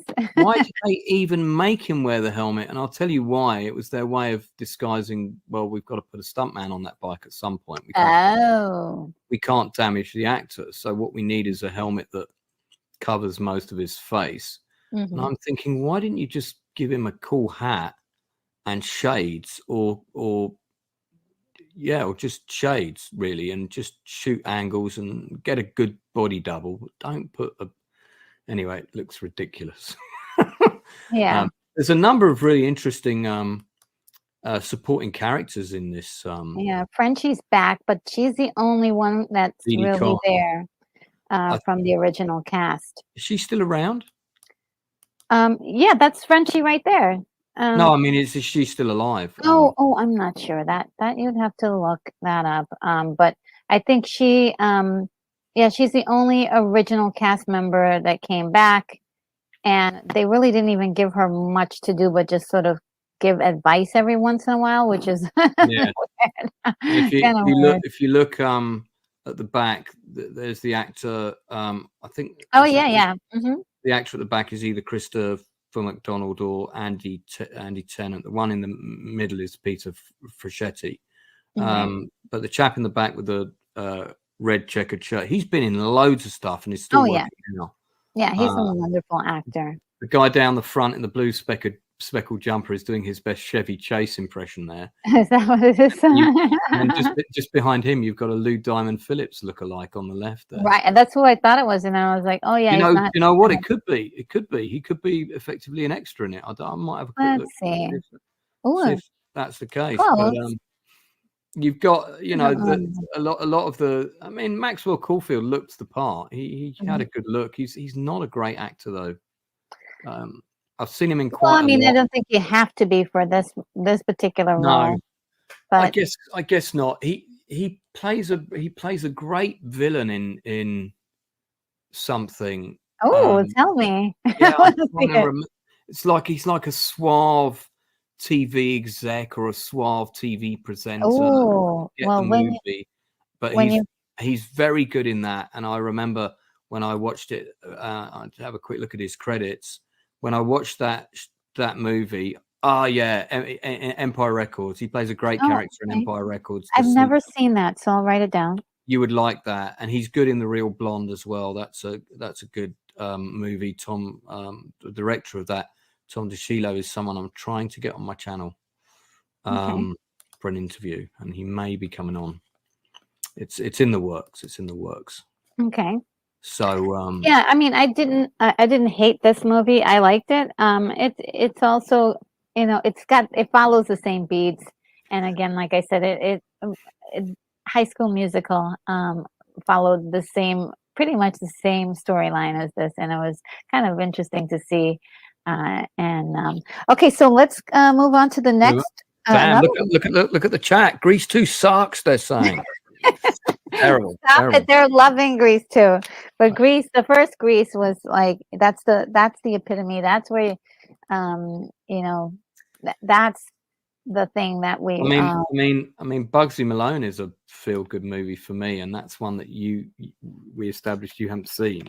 I have not seen that. Did you That's want to talk about it a little bit? We did not. Did we get I just mention it briefly because it's also a musical. okay? And can we show video without any audio? No, No, we can't. So we can't show moving video. Okay. no. Everybody, just so everyone knows, on YouTube, if you're showing video, you're going to probably get a content demonetization, Okay. because that is that's consistent. And especially if it's more than a couple of seconds. So this was an unusual movie that became a stage production, but it was a film first, directed by Alan Parker, who of course has done fantastic films like Birdie with Matthew Modine, one of my favorite actors of all time, and Mississippi Burning with Gene Hackman, my favorite actor of all time. And it's basically it's The Godfather, except with kids, and instead of machine guns, they have splurge guns. And it's about the rivalry between two gangsters, Fat Sam and Dandy Dan. Fat Sam Look at how pretty she was. Yeah, there was a small group of American actors that came over to do the film. About 4 of the cast were American. Jodie Foster, the actor that played Fat Sam, Scott Baio, who played Bugsy Malone of the piece. That actor who played Fizzy, I believe he's passed away now, sadly. The American actor, so this is the big battle at the end. So the guns fire. They're called splurge guns, and they were compressed air guns like paintball guns, and they had these capsules of cream in them that would fire. And of course, one of the big problems. There's Martin Lev, he died really young, sadly, in his 30s, but he used to go to the same theatre where I just directed a play. And I remember going to that theatre for the first time with my parents, and walking towards me was Martin Lev carrying a guitar case, and then I would play his character, Dandy Dan, in a stage production of Bugsy Malone, and I can remember all my lines. You goofdoodle, you dropped a gun, and all this kind of stuff. So these are the dancing girls. It's and they were trying to recreate that kind of 1920s speakeasy vibe. There's Scott Baio. Okay, everybody, you know what to do. And then there's a really young Dexter Fletcher in this, who recently, of course, directed Rocket Man, the Elton John biography. He directed part of Bohemian Rhapsody. He produced The Offer. And this is the girl who plays Blousy Brown, who's like Bugsy's love interest. So Bugsy is kind of like a fixer, friend to Fat Sam. Dandy Dan is basically taking over all of his operation, and Dandy Dan has the splurge guns, and Fat Sam doesn't have the splurge guns. So he hires Bugsy to try and steal some splurge guns for him. Jodie Foster plays Fat Sam's mole. Does a really good job. I mean, she's incredibly talented in this. Now, this is shot at Pinewood Film Studios. I got married in that room right behind there. Oh, wow. Yeah. So, and that's crazy. That's really cool. Well, crazy cool that you can look at a movie and find a location where you. Yeah, loads. I mean, it was all shot at Pinewood, and I think there was one scene that was shot in woods nearby. This scene, these are woods not far from Pinewood. Do they have wedding ceremonies in these places a lot? Yeah. I didn't even know that they did do that. And when I was looking for a venue that was going to be spectacular but wouldn't cost the earth, my head of makeup actually on a movie said to me, "Hey, you can get married at Pinewood Film Studios now." I was like, "Really?" Yeah. So that's Roxy the Weasel getting shot in the opening of the movie. Sure as eggs is eggs, Roxy the Weasel had been scrambled. So yeah, and these are it's got great songs in it. We could have been anything that we wanted to be. Bom, bom, bom, bom.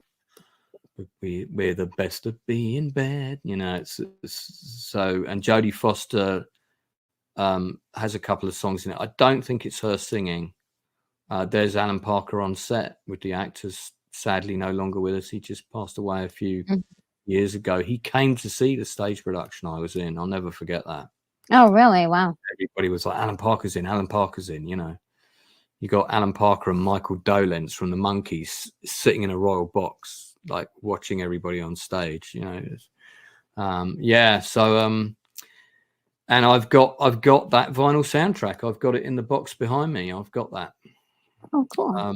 There's Dexter Fletcher. So Dexter Fletcher, see Babyface on the left there? That is Dexter Fletcher. Okay.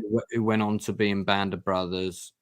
It's a good, fun, feel-good movie. I've been to see so many versions of the stage production. I kind of like going to see them, and sometimes meeting the kids afterwards and saying, "Oh yeah, I played your role." So cool. It's always fun. Yeah. So that's my musical to add to the pot tonight. And that for sure is tied into personal like memories that you have of your life, of your life. Yeah, of your life. So that's cool. All right. So most of my films most of them do connect to something. Yeah. Well, one movie that connects to my life really strangely is Ghostbusters, the first one. Yeah. Well, I just, when I was saying that, I was thinking, Ghostbusters, Gremlins. Ghostbusters is the one I have all the positive memories for, because again, I took my dad to see it. Yeah, I actually, just like I did with Cocoon, the opening scene, you see the alma mater statue at Columbia University. And there's that great piece of music when you focus on it. Well, my mom used to work in the building right behind that statue. And I used to play on the steps there like all the time when I was a kid. Like all the time. Are you in the film as an extra? Can we see you? No. Absolutely not at that time. I think at that time, they did corner off everything. You couldn't, it wasn't like open to the public. So I think they had things pretty stiff, but I don't even remember when they filmed. But I remember going to the movies and seeing that and going, "Oh my God, that's where Well, they did film in New York for I think about 2 or 3 weeks, but the scene where the pavement pops up and then there's a scene with bits of rock and stuff falling, and there's an extra in that scene who you can see in a completely different scene, and it's the same extra dressed in a different costume. Oh, sure. That stuff was all shot on a soundstage in Los Angeles, and they recreated the street, and they did a bloody good job, because when you watch it, you can kind of tell if you're aware of it. But I mean, when I saw it in the cinema, it felt nobody. This film is a perfect movie. I mean, for me, it's a 10 out of 10 film, and I don't do that. Perfect comedy. There's so much that's so good about it. The design of this logo tells you everything you need to know about the film. Yeah. Oh, so simple. So simple. These are people that are gonna capture ghosts. I like Annie Potts. All the cast are fantastic in it. Oh man, to think that Harold Ramis who directed Groundhog Day, of course, he's no longer with us, so it makes me sad. Still, it still is kind of like, wow. It doesn't feel like it's true. So I should mention that film. I mean, if we have time, remember I said I wanted to talk about Stealing Home with Mark Harmon, and Harold Ramis is in that. So Look at that extra in the background of that shot. His face. Eating. Yeah. I mean, the way he's looking, because that's when isn't it when Rick Moranis is, oh, hi, Dana. Yeah, I've got some friends coming over. We're going to play some games of Parcheesi, and we got cheese dips, and don't you want to come around? And he's actually just he's having the party just to get her round. Yeah. That's the whole reason he's having the party. And Yeah. I think he throws like multiple parties. yeah, that guest has got the face of why am I here? Yeah. Pretty down. I think this is the same scene, yeah, when these two come in. But he's also selling. Isn't he selling like? Is he selling something like selling insurance or something? Or there's something he's selling as well. I think that how he's got all these people is it's people he's met through his work, but I don't think it's an intentional sales pitch. If he does say, "Oh yeah, these two people work in such and such," but don't let that put you off. I can't remember something like that he says when they come through the door. Yeah, he has great lines. He has great lines in this, and yeah, interaction with Sigourney Weaver is just priceless. and Sigourney Weaver's a tall woman. Mm-hmm. And Rick Moranis is a short guy, and it's it's quite good that they cast in that way. And then also they have this other lady who's there, and you remember that? Oh, maybe if we start dancing, other people will start dancing too, because this is like his backup crush. And they also cast her as she's really tall, he's really short, And I remember she's like, Lewis, I'm going home. And this is all to show how awkward he is and strange. But the funny thing is that she's kind of into him, but he's not paying her any attention. Yeah, so. If he did pay her some attention, maybe he'd find himself a lady. But these dogs were great, weren't they? I remember when the dog bounds across the street. It comes out of the apartment and bounds across the street. I can hear my dad. He went, "Oh gosh," like that, and like really loud. What's your ultimate feel-good scene in Ghostbusters? For me, there's so many, but of course, like there are moments like when I did, that opening scene really makes me go, oh my God, because I miss home a lot, and so when I see that, I always think of home, and I think of where I grew up, and there's a part of the movie where it kind of glazes over Manhattan and Upper West Side, and so I like, oh, that's my street, and I used to live there, and like that kind of like memory stuff, and then also like just the fantasy of the adventure. It is super creative, super creative, and funny and very funny.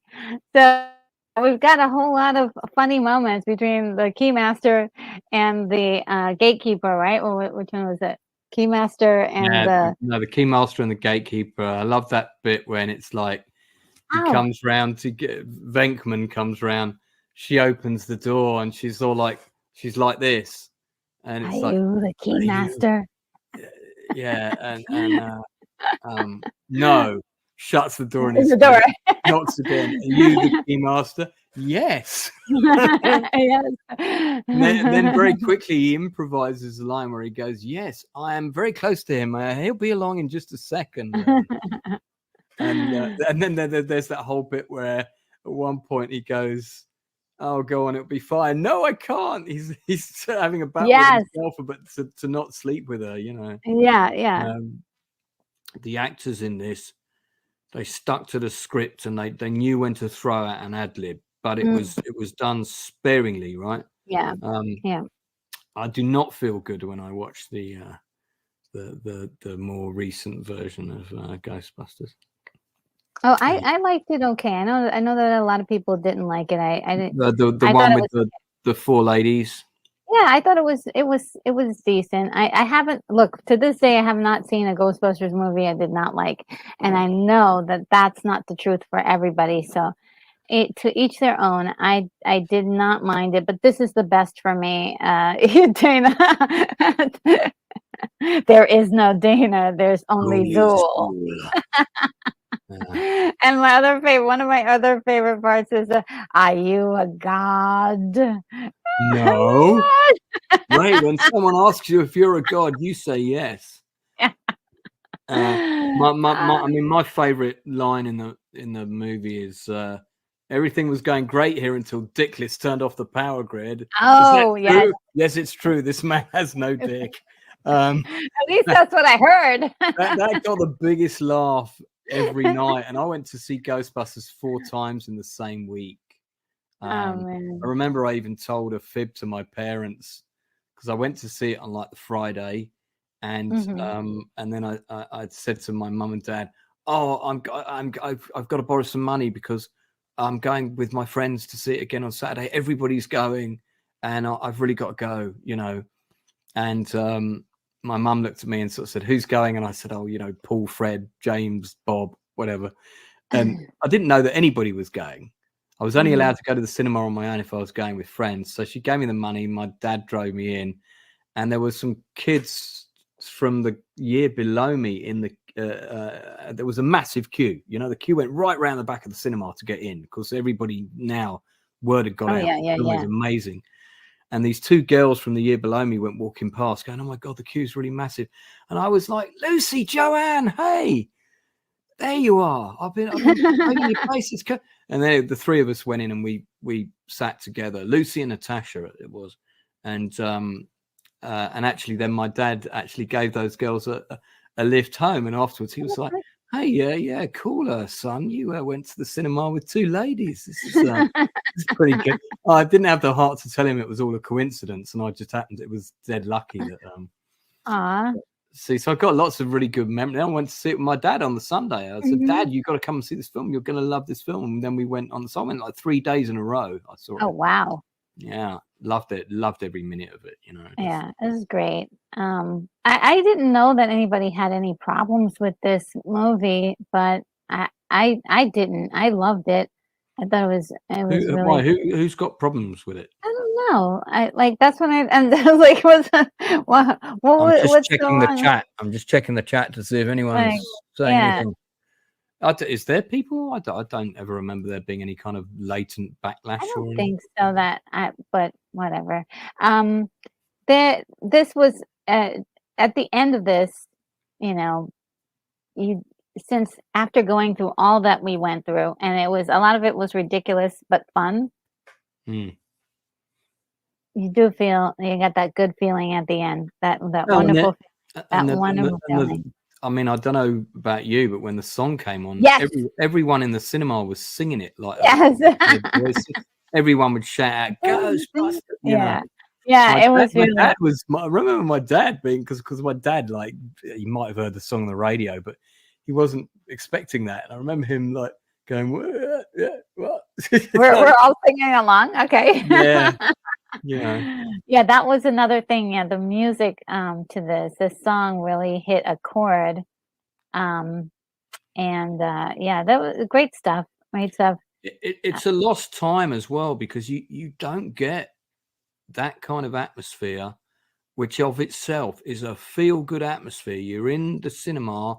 There's a big difference seeing a film like this for the first time with a packed audience of, in the Screen 1 options Granada that I was in, that's seated probably about 500, 450, something like that, about 450, I think. And, you know, there's not a spare seat. So we're all laughing at the same bits, and we're all laughing louder because everybody else is finding them as funny as we are, and we're all reacting to the we're all on that emotional river, and the perfect film will hit the same beats with everyone in the audience if it's that good. And this is one of those films that was that good. And the reason I loved going again was I loved being part of that atmosphere. I loved being part of that crowd that was Ghostbusters, and seeing my dad laugh at all the bits I'd laughed, you know. And that is exactly why people go to this movie theater more than once. several Yeah, times just to relive that moment over and over yeah. again. Back And then, I don't think they do so much now. they did. I think they did for Maverick. When Maverick came out, a lot of people they Yeah, went to yeah, the that movie got a lot theaters of like replay. yeah, at Your least Lord of like the 10 Rings times. films and but there's very few event. I call them event movies. Mhm. Barbie And got that this year. A lot of people yeah, went multiple times just to relive the moment, and I think those are the movies that will today hit over 1 billion, as yeah. the studios are desperately always wanting every movie to hit over 1 billion. Is And there a, is there an event movie we're waiting for now to come out? no, there isn't one. It could have been Dune, but they took that away and they put it in a I think terrible time slot. June Um, is not a June is a quiet, serious audience watching, you're right. You're listening. right. It's not a raucous participation movie. It, You're not going to get cheers in the audience when they do the "Long live the fighters." No one in the audience is going to be standing up with their, I will be. well, they might be, but I'll be. I mean, I probably will be, but it's the tone of Villeneuve one as well is very serious. It's very dark. Yeah. I mean, I am looking forward to that. The postponement of that film is a nonsense. It's a nonsense. We don't need the actors to do a tour I for the I film. I We don't absolutely need. agree with you. I The mean, film this is is ready to go. We're the people let's that are do it. paying for it. Yeah. Give us the film. What's this? And The cast have been paid, haven't they? So let's yeah. go. And also sometimes these so-called promos can hurt the film. And Yeah. so people say the wrong things and so on. So well, let's go to another feel-good movie. Mm. Um, and did you have any one that you wanted to specifically talk about? Yeah, I wanted to talk about Stealing Home, which Okay, let's listen to. Now, to I talk. thought we did go over Stealing Home, but you I um mean, I do, but I don't think we got any pictures up or anything, did okay, let's we? do that. Now let's I do the mean, I full feel thing. like we didn't, but Okay, I mean, I let's did mention it. It's it's it's one of the first films I saw that's had two timelines. Um, okay. the timeline in the past is young Mark Harmon's character. Hmm. I think I've got the. I mean, I've got the vinyl soundtrack. I think it's in the box to my right, so I'll have a look in a sec. Okay, so the premise of the film is Mark Harmon is coming back home to his town. It's middle small America, and they filmed it in middle small America. It's he's in his late 30s. His character is called Billy Wyatt, and the opening of the movie is him coming back to his hometown, and he kits up in his old baseball field, and he does some runs and some catches and this kind of thing, Hmm. and we're not entirely sure why he's there or what's going on. But then it flashes back. He looks at something. I think there's a bit of narration, and it flashes back, and then you've got the younger version of him, played by I'm trying to remember the actor's name, but he has gone on to do a few good roles. I haven't got many stills of the film here, which is a bit of a shame. But the actor that plays the younger version of him is William McNamara, one of his first big roles. William McNamara. Yeah, this guy plays the younger Billy Wyatt. He's really good in it as well. William McNamara is a really good actor. We don't see enough of him. Why does he look familiar? I'm trying to see if there's a photo of him when he's younger, because he did a lot of work when he was younger. I mean, that's a much younger headshot there. He got very, very piercing eyes. Good looking guy. There you go. There's a still from Stealing Home. So that's him. The character that connects them is Jodie Foster's character, who is a friend of the family, and she is initially Billy's babysitter. And actually, there are three actors that play Billy. There's an actor that's even younger than this. Okay. And the very first scene, which I've shown as a movie quiz scene many a year, is the parents say, now remember, Billy's only allowed to stay up to watch Gunsmoke, and then he's got to go to bed. Okay, and then we'll see you tomorrow. And then literally as soon as the parents have gone, she's like, right, we're going out. What do you mean we're going out? Well, we're going to the sea. And she basically takes him out on a road trip, and she's smoking, and they go out and often have a little adventure, and she's talking about this guy she's romantically involved in. And you can kind of see that the young Billy has a crush on her. And then as they're coming back, it's a great scene. They're driving along the freeway, making loads of noise. They're both smoking. She's drinking at the wheel, and they suddenly pull up alongside the parents' car with her parents in the back, is who they're out with. And it's like, and the kid goes, "What do we do?" And she just says, "Just wave." And then they sort of carry on past. It's a really funny scene. Oh my God. The storyline is that Jodie Foster's character has died, and Billy has to decide what to do with the ashes, and they've been bequeathed to him, and he doesn't understand why she has given him that responsibility. And it flashes back and forth between the two timelines. Jonathan Silverman, who's also a very good actor, plays Billy's best friend when he's younger. The older version of Jonathan Silverman is Harold Ramis. And then you've also got the wonderful Richard Jenkins in there, actor that you will know from many, many things, who's been Oscar nominated. He plays Jodie Foster's dad. This is the first thing I ever saw him in. He feels like he was the age he is now in this movie. Yeah, he's the same age all the time. He's a kind of a timeless, one of those guys is a bit timeless. He's really, really, really good. There's a brilliant scene about how Billy actually loses his virginity. John Shear plays Billy's dad. There's a number of sort of tragic, life-affirming moments, and it's sort of about how life plans go awry, and it's just a beautiful little film. And so Stealing Home is I've got two sort of feel-good sports movies, and this is one with a theme of baseball. We did mention Field of Dreams before. Another one that I really like is We Are Marshall with Matthew McConaughey, which is a triumph over tragedy film with a lot of tragedy in it. But again, when you're feeling low, if you watch a film about somebody else who's also feeling low, but the narrative of the film is that person triumphs over their personal tragedy, by the end of the film, you feel better. That's what the film is designed to make you feel.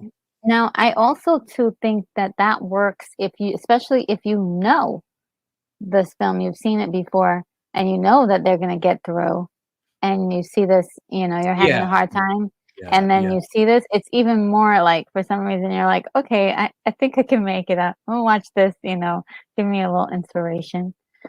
I've done that. I mean, that was another film that I watched during those 8 weeks of darkness, for sure. That was another one. Okay, so we got Stealing Home done. I have not seen it. I will. You will like that movie. You will definitely like. You'll get why I like it. And I don't think it ticks any of the retro scary spider boxes. So I think you'll be all right. But it's not science fiction. Just kidding. But you can pretend that it's got time travel because of the time travel. Okay, all right. You Got you. You can pretend you're seeing time travel because you are seeing multiple timelines, and that was one of the first films to do that and kind of multiple timelines. I like this. Okay, it's got three times. It's got Billy when he's a kid, Billy when he's a teenager, and Billy when he's an adult. And Jodie Foster is kind of, it's just Jodie Foster all three of those. But she's dead by the time he's the adult version. So she gets away with. But the three actors that play Billy are all great. And like I said, Mark Harmon gets asked about that movie more than any other. And there's a quote from him where he says, "Yeah, that was a film where it was two guys that had never made a movie before, by the way, and it's based on their growing up. and they Oh, wrote it together. They produced it together. I don't think they've done a film since. I'd love to get them on my channel to talk about it. They got a sounds like little a bit. labor of love. Yeah, they got a little bit of money together. Everybody Mhm. worked on it for scale. So can you imagine getting, look at the actors that are in it, and some of them weren't big then, but they were all good. Oh, And yeah. but you had Mark Harmon and Jodie Foster working on this film for They scale, were and big back then, though. they were, Mark yeah, Hammer, yeah, yeah. yeah. No, they needed them to get the financing, Mhm. but yeah, Mark Harmon says that's a film that we all just went for it, and Nice. it didn't do great in the cinema, but it found its home on, people found it on video and really liked it. But I dispute Mark, because I saw it in the cinema in 1988 and I loved it. And I do remember there wasn't many people in there, but I think I saw it during the day, so it doesn't Yeah. really. So the next movie, I think everyone mentioned last time, I just wanted to hit bases on that, is The Wizard of Oz. And it is actually one of my like super, super favorite movies. Of course, seeing it for so many years when I was a kid. Just a wonderful, upbeat journey throughout the whole thing. The most it gets dark is like the Wicked Witch of the West, and she's so much fun. She is just so much fun. So that's the darkest it gets. The forest, lions, tigers, and bears. Oh my! I mean, that doesn't put a smile on your face. My goodness. That's a film that, like, as a child, I tried to watch many times, Mhm. and I never seemed to get to the end of the movie. It was because Oh, it would be on, and there'd be lots of commercials, oh, and I think it was on ITV. That's the channel that had the yeah, the commercials. commercials. Yeah. And I kind of watch a bit of it, and it was sort of like, still on this road. What's happening? And I'd sort of go out and have a cookie or whatever. I'd come back about half an hour later. They're still on this road. What's happening now? They're still on the road. There's another one of them, but they're still on the road. And go out and you come back in. I'd fall asleep for a bit, wake up. They're still on what's happening with this film? When are they going to get somewhere? And this film is the ultimate metaphor about, it's not the destination, but the journey that's Journey. Yeah, it's the important. Like Lord of journey. the Rings, basically. Yeah. And the plot's not that different from Lord of the Rings when you think about it. A group of disparate companions meet up with someone who needs to be surrounded by people in order to succeed in their quest to go and defeat an evil, malevolent force. It's Oh. pretty similar when you think about it. Mhm. But yeah, now I watched it when I was older and sat down and watched it properly, and I could really appreciate, what a great film it was for its day. Oh yeah. I don't know if you guys have seen my breakdown analysis deep dive of this movie. That'll tell you how much I love this film so on that very, very on much. that subject, Inside Man, who I think was on one of my streams with you one time. Do you remember Okay. Inside Man? Yes, Doesn't yes, come on yes, yes. camera. Yeah, he said, because he follows your channel as a result of Oh meeting you wow. when you came on, and he said your deep dives on older films, he loves them. He's putting them on. He's clocking watch Wow. hours up for you. Oh, And wonderful. he's as a result of seeing what we are doing between us, he's actually going to start his channel pretty soon. So Wonderful. Oh my he's goodness. predominantly going to focus on old films. He wants to do things like Superfly and Oh, good. that kind of Yes. stuff. They need coverage. They're being, they're disappearing from Yeah, our vernacular. And I really want us to be able to talk about these older movies, incorporate them in our language. So that way kids like are 14, when we say Wizard of Oz, they're not, like, well, what do they're not confused. You mean the book that they make you read in school? No, no, no. The classic. actress who played Dorothy it's Mhm. Judy Garland, right? Yeah, Judy Garland. Yeah, and they did a movie about the last days of her life because she spent the last few weeks of her life in England. She came over to do some Oh, kind of yes, yes, yes, she did. one woman show, Yep, and yep. she had all kinds of alcohol and drug addiction issues, and it was her life story is really sad, man. It's really sad because this was, I believe this, I'm not sure if this was the very first thing she did, but one of the things they did with her, first of all, was that they put her on diet pills at Yeah, 15. yeah, which is Um, yeah, and that as a growing child to yeah, have to do that yeah. is very detrimental. No, And it's then abusive. she suffered incredible back pains and other ailments Probably and as a was result of going on diet pills while you're still a growing yeah, person. well, while she was on those diet pills, she was addicted to them too. So I Right. mean, and the stuff that they were using back then was strong. This was you know, Back in the some days where Coca-Cola had real, cocaine, yeah. yeah, And so yeah, it was really she had a really tough time. She grew up in the business, and I think she really didn't get a chance to be a fulfill the kid. rest of her Yeah, yeah, her childhood, and also with success like that at such a level that she had, it was so much pressure on her, yeah. and yeah, it's sad, but what a talent!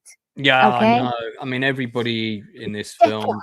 Yeah. Tin Man letting off some steam there. And so many other musicals she did that the music is so iconic and just priceless.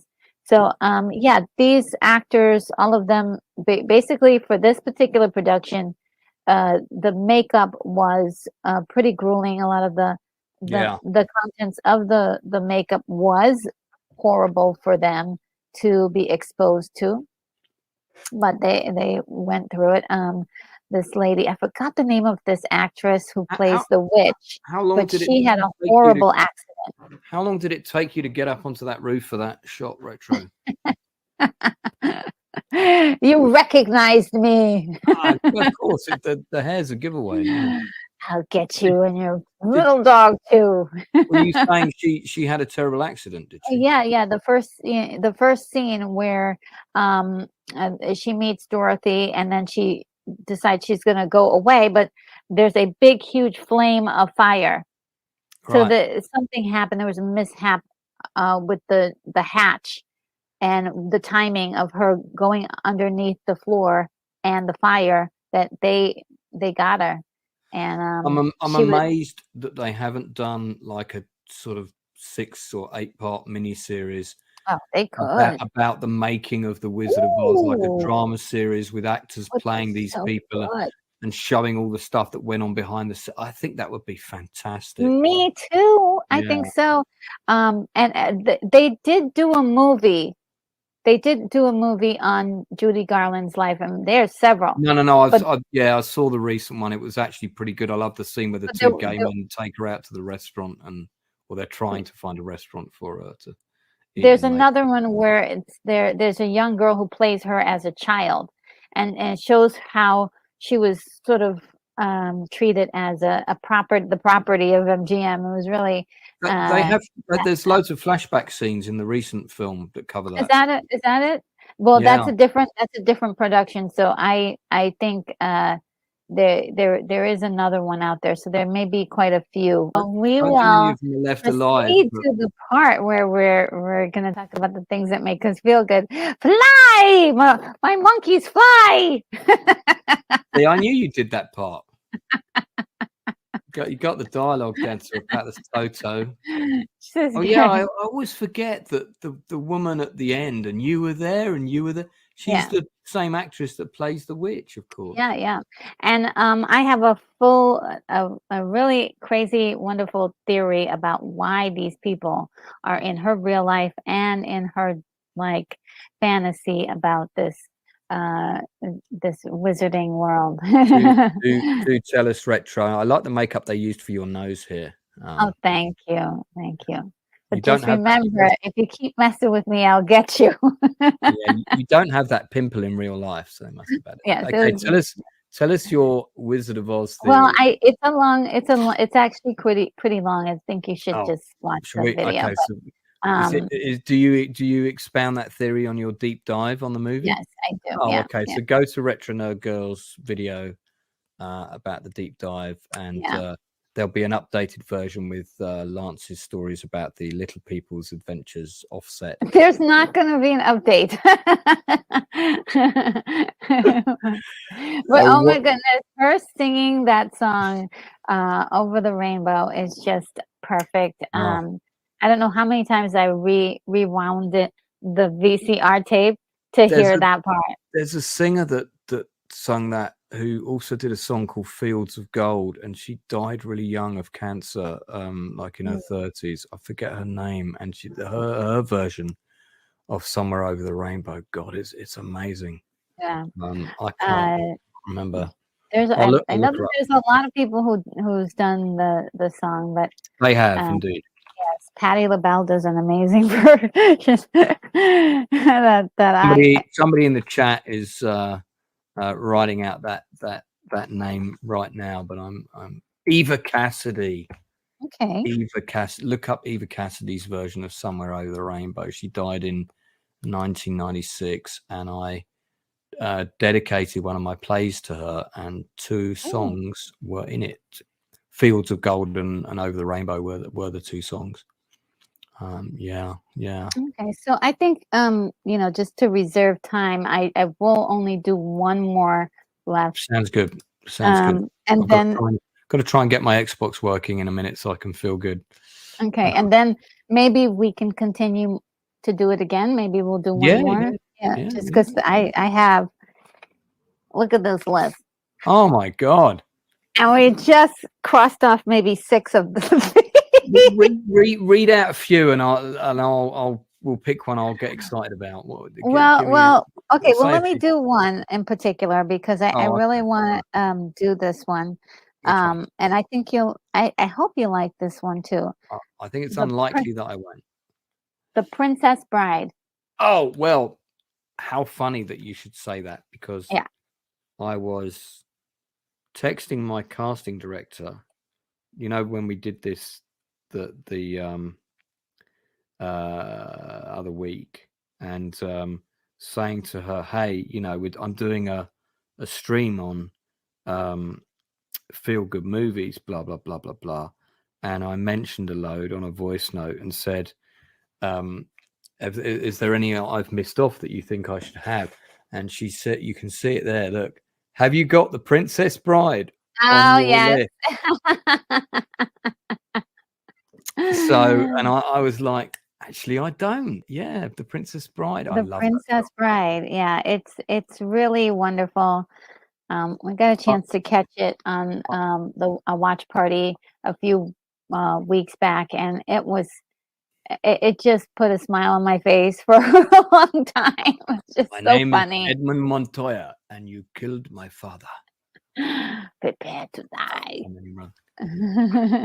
Yeah, I do. I like that film. It's very cute, and has a number of interesting cameos by great actors in the smaller roles, and we can maybe give wonderful actors one of those.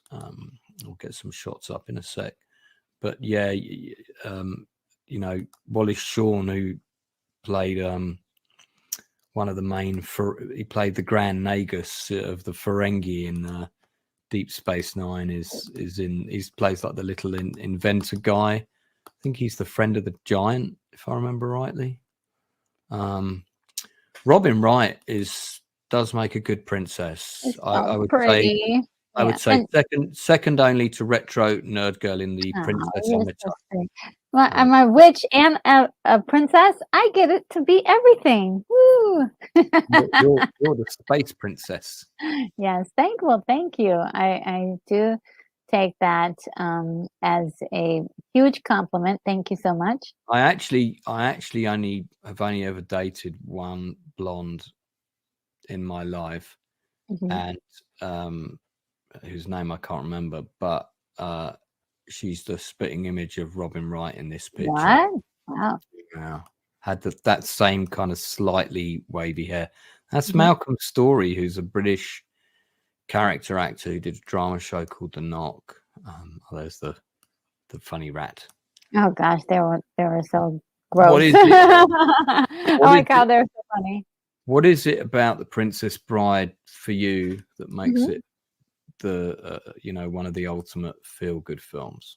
Well, it's a love story, and it whether well, it starts even before that, um, with the young boy and his grandfather, that the Brad love. Brad Savage, right? Yeah, Fred Savage, I think. Fred Is it from Fred? the Wonder Years kid. It's the Wonder Yeah, Years kid, isn't yeah, it? I think so, yeah. Fred Savage. Um, Fred Savage.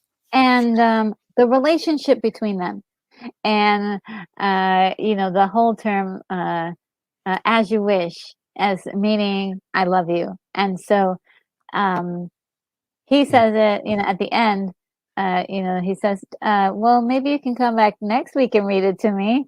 And his last response is, "As you wish," like, meaning to say, "I love you." And I just, Yeah. oh, my heart. And also, of course, seeing it and used in the story, and how the little boy at first did not want his, grandfather to be reading him a story of that was mushy and romantic. Yeah. It's like, "No, no, are they gonna kiss? What's going on?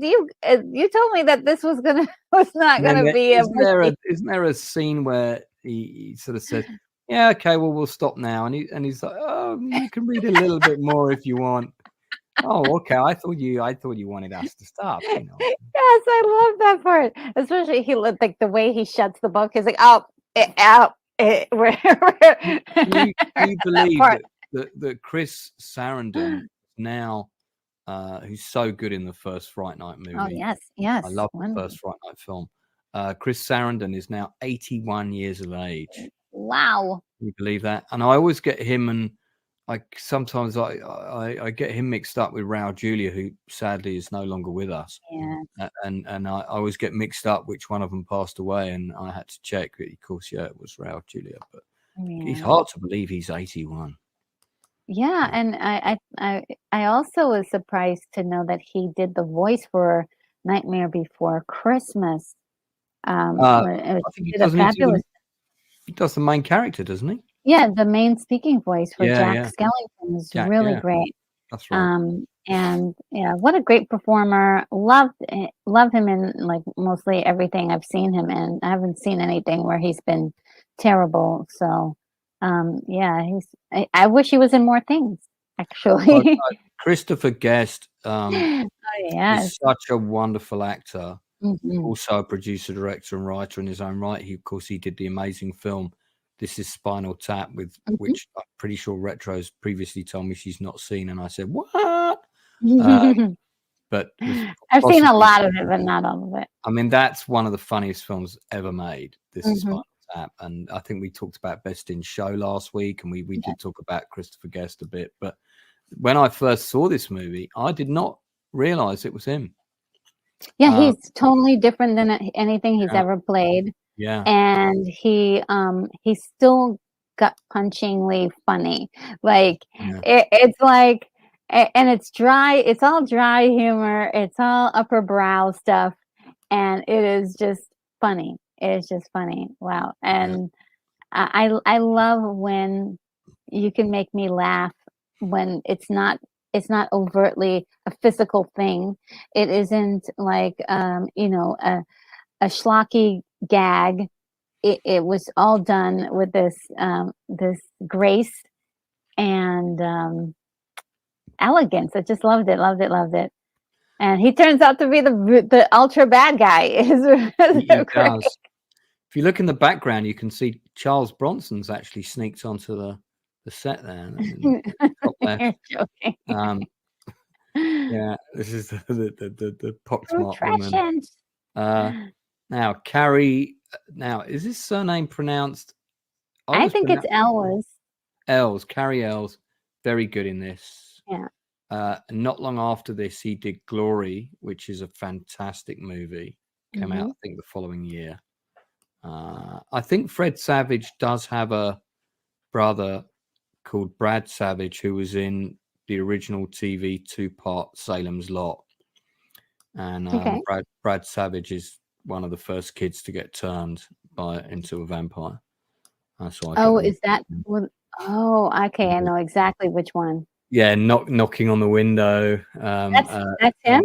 And he's the one who opens the window. Oh, okay. So he's the second kid to get bitten. Actually, the second kid that gets turned. Yeah. That's right. Yeah, he's the one who sits up and bites the gravedigger when he opens his coffin. And yeah. And I remember that was the end of the first part. My God, that was a huge TV event. That oh was. My God, it was There's so Wallace. sick. There's Wallace Shawn, Excellent. who plays the Grand Nagus. Andre the Giant. He's a big chap, isn't he? Yeah, they were, and look, all of those guys had such great chemistry together.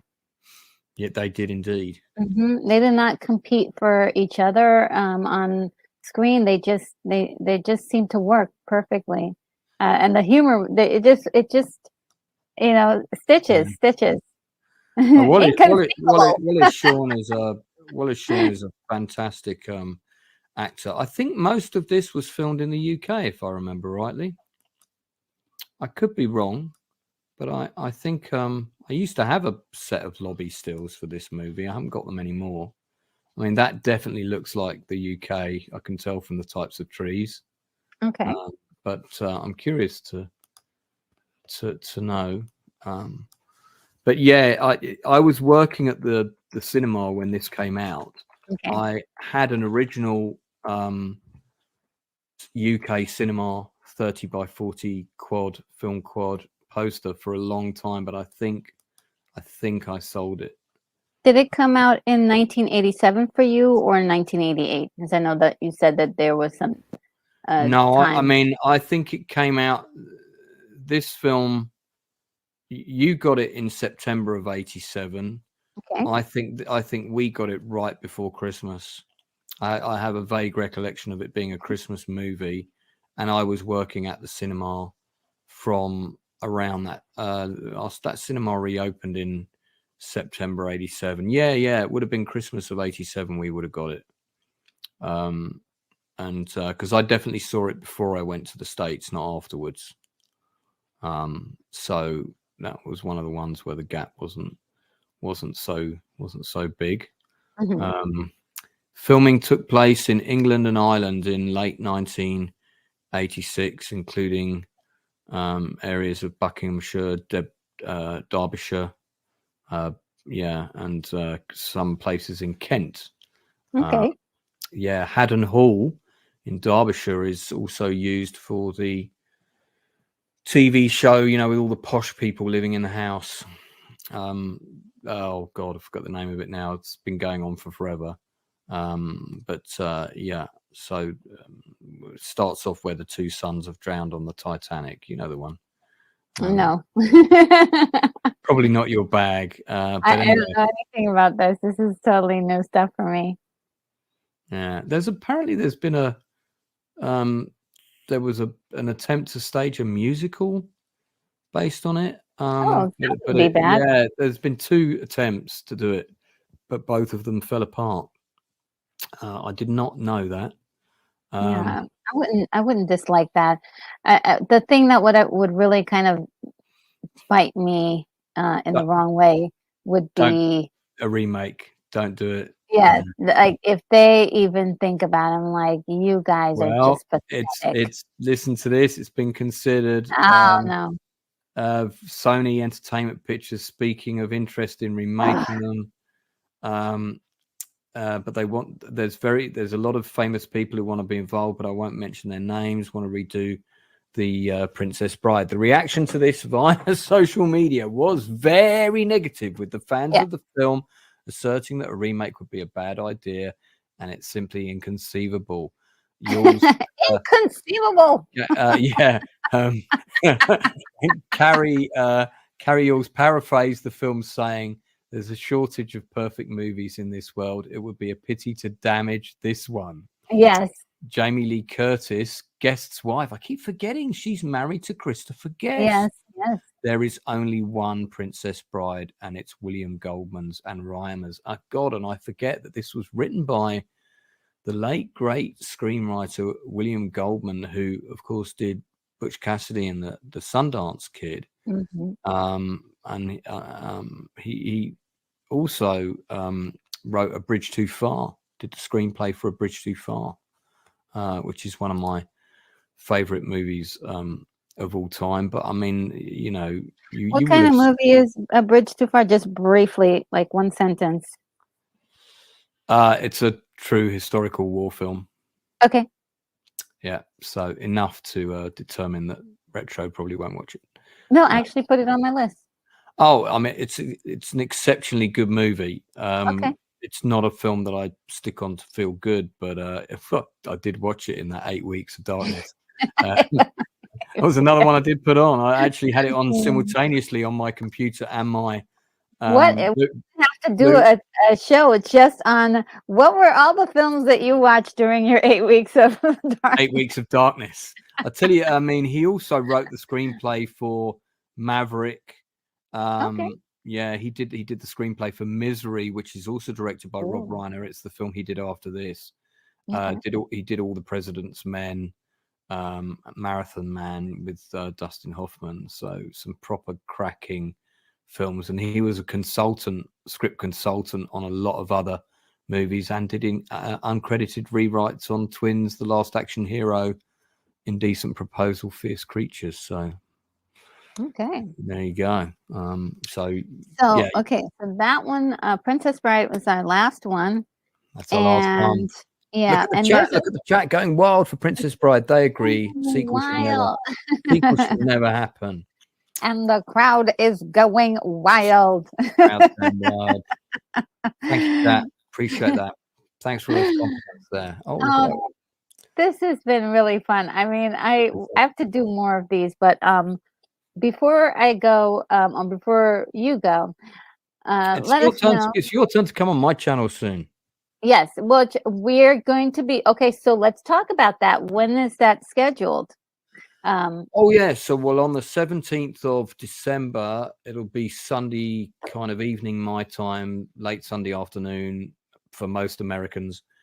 We are doing a huge. I do a movie quiz every Christmas at my house, right? And I am doing one this year as well. But this year I'm going to do a YouTubers movie quiz. So we're going to do the YouTubers Christmas movie quiz.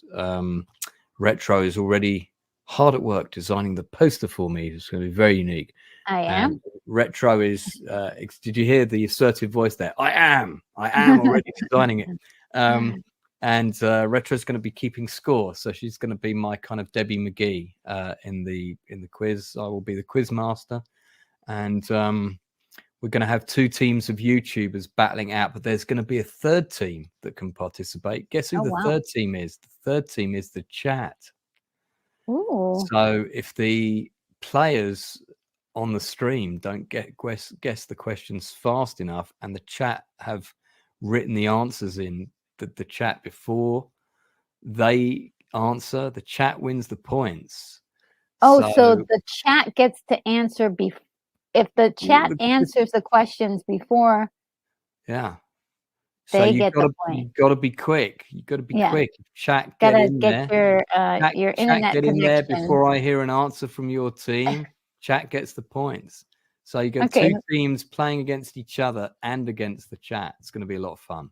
Oh my God! What if they all do it at the same time? Who gets the point? Film and TV trivia. What we can't do is I can't show clips, because what I normally do at home is I show about 10 clips of movies and you answer questions on the clip. So it's more going to be topics, like I'll say sports movie or war movie, and your team can pick one or the other, and I'll read a question out. I'll do some visuals, I'll do some photos, I'll do some odd one out rounds. Things like that. It's going to be a lot of fun. So yeah, it's going to be a lot of fun. Okay, awesome. And let's see, what else do you have going on your channel? I have a new kind of cool stream that's called the Best of British Television Drama. Got a nice cool intro for it, and I'm doing new and old stuff. So I just did an episode about The Long Shadow, which is the new 7-part drama about the Yorkshire Ripper, which was a notorious serial killer in the 70s and 80s. It was going on when I was a kid. I remember it on the news very well. And There was another drama called This Is Personal, The Hunt for the Yorkshire Ripper, which was made in the early 2000s, which is a two-parter, and I kind of contrast and talk about the both of them. They're both very good shows. So this is to kind of bring stuff to the attention, particularly of my American viewers, good quality drama series. I'm focusing on the stuff that's like a few episodes, like mini series. Not I'm not going to review stuff where you've got to commit to 10 seasons, you know. And I'm really focusing on the true story dramas. So I'm going to be trying to do one of those a week between now and Christmas. I've got another stunt coordinator coming in for an interview, the fantastic Dan Stiles, who's a British stunt coordinator. He's was actually my roommate at one point back in the mid 2000s. He's done quite a few, probably about 20, 30 feature films under his belt, and does a lot of martial arts, runs a martial arts school. So he's going to be a great guest. So I got him coming on as one of my industry interviews. I'm hoping to get Tom DeCillo at some point, who's the director of Living in Oblivion, which is the film that brought Peter Dinklage to everyone's attention. Hoping to get him this side of Christmas, but we'll see. There's another big director that provisionally has agreed to come on, but we're trying to work out dates, so I don't want to say yes until it's definite. Cast of Wolf Creek, the film Wolf Creek. I think I've got some of the cast of Wolf Creek coming on. So guys, you gotta be subscribed to Lance's channel in order to see all this great content. So go on ahead and do so. YouTube, trying to hit 5,000 subs as soon as I can. So help him out. Yeah, so you're on YouTube and you're also on X as well, right? I'm on Twitter, Twitter. I'm on under Lance Nielsen WD, capital W, capital D for writer director.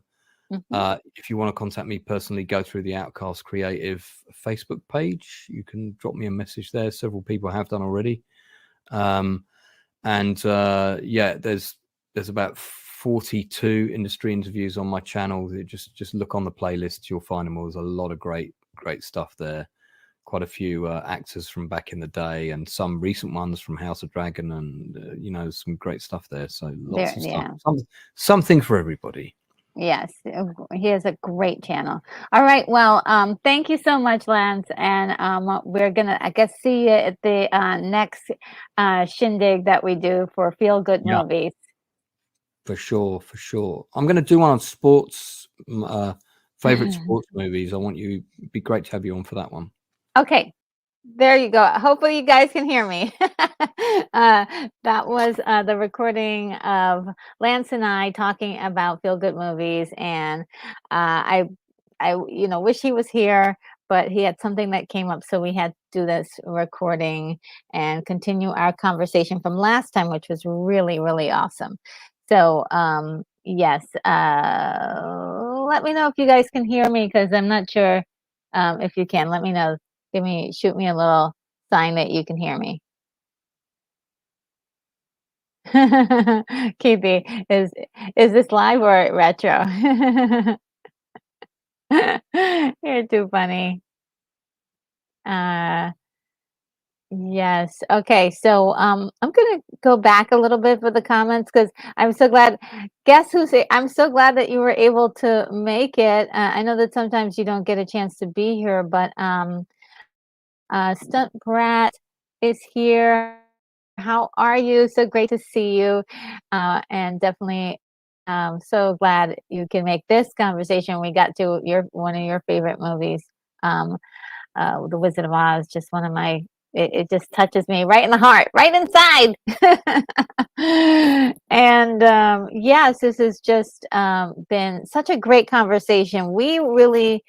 I had, like I showed you before, I have one sheet, 2 sheets of Feel Good Movies. Let me see, is it 3? Just 2 sheets of Feel Good Movies. So we have a lot to cover, and I'm hoping that Lance can help me with all of these. But if any of you guys want to be my partner and talk about some of the movies you guys like that we haven't covered yet, just go ahead and contact me in the through email. So that is in the description below. You can get my email and just send me a message.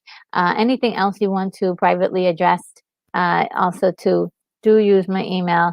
Um, and I don't get to go to my email every single day because I am a little crazy with my busy schedule. So do wait a little bit. I do eventually get to my email. Um, so yeah, I'm so glad we got to cover so many really awesome titles today. Ghostbusters, Princess Bride, Gremlins. I'm surprised how many people don't feel as if Gremlins is a feel good movie, but every time I watch it, it puts a huge smile on my face. But it may be, dark humor does have that feeling. It can be like a sort of wish fulfillment, if you will. And so yeah, there are lots of movies. I'm just writing down one other movie that I just thought of. And so yeah, I can't wait to just continue this. I love the wonderful feelings that we're getting from talking about feel good movies. I know sometimes, when referring to modern day movies, there can be some stress. Um, and all that, but it's so nice to remember the good stuff. And so, yeah, Brent asked me, let me see if I can find the exact message that she sent me, and I thought it would be cool to just mention. Well, I think for some reason I'm not getting it, finding it. But she asked me what character I like and or collect, and she says, let me see, I got Unicorn Rampant Studio answered for me, which was really awesome. He knows me so well. She collects Barbie and other 1/6 scale figures, yes, and I do happen to be in love with the Barbie line. Not so much classic Barbie from the back in the day. I do admire Barbie as a figure of play for children, but I also do admire all the dolls or all the toys from yesteryear. I just think it's when kids get a chance to play, they get to imagine a world that they can create, and I feel like as an adult I can do the same thing too. Why can't we do the same thing too? So I have lots and lots of figures. I don't just collect Barbies. I do like now. Listen, this was really cute. Let me see. Somebody else uh, said that they had a collection of GI Joes. Yeah. Scoot says, Barbie collection. We should set up a play date with my GI Joes. I also collect not GI Joes because they're really expensive. I do have the bargain brand, and I think they're called World of. I don't know, some kind of special ops. It's really interesting. Well, World Peacekeepers is what they're called, and they are sort of like a GI Joe ripoff, but they're actually good quality. So I get a lot of those as well. And Stempret says, retro mostly Wiz of Oz and Hello Kitty here. I have the Barbie and Ken set of the Wiz and other of Wiz of Oz characters. Yeah, those are really, really expensive and now, and they are a coveted grouping of Barbies or collectibles, if you will. And she also says, I have all the Barbies and Kens of the Wiz characters, best of both, yes. And let's see. I'm just gonna zoom down here.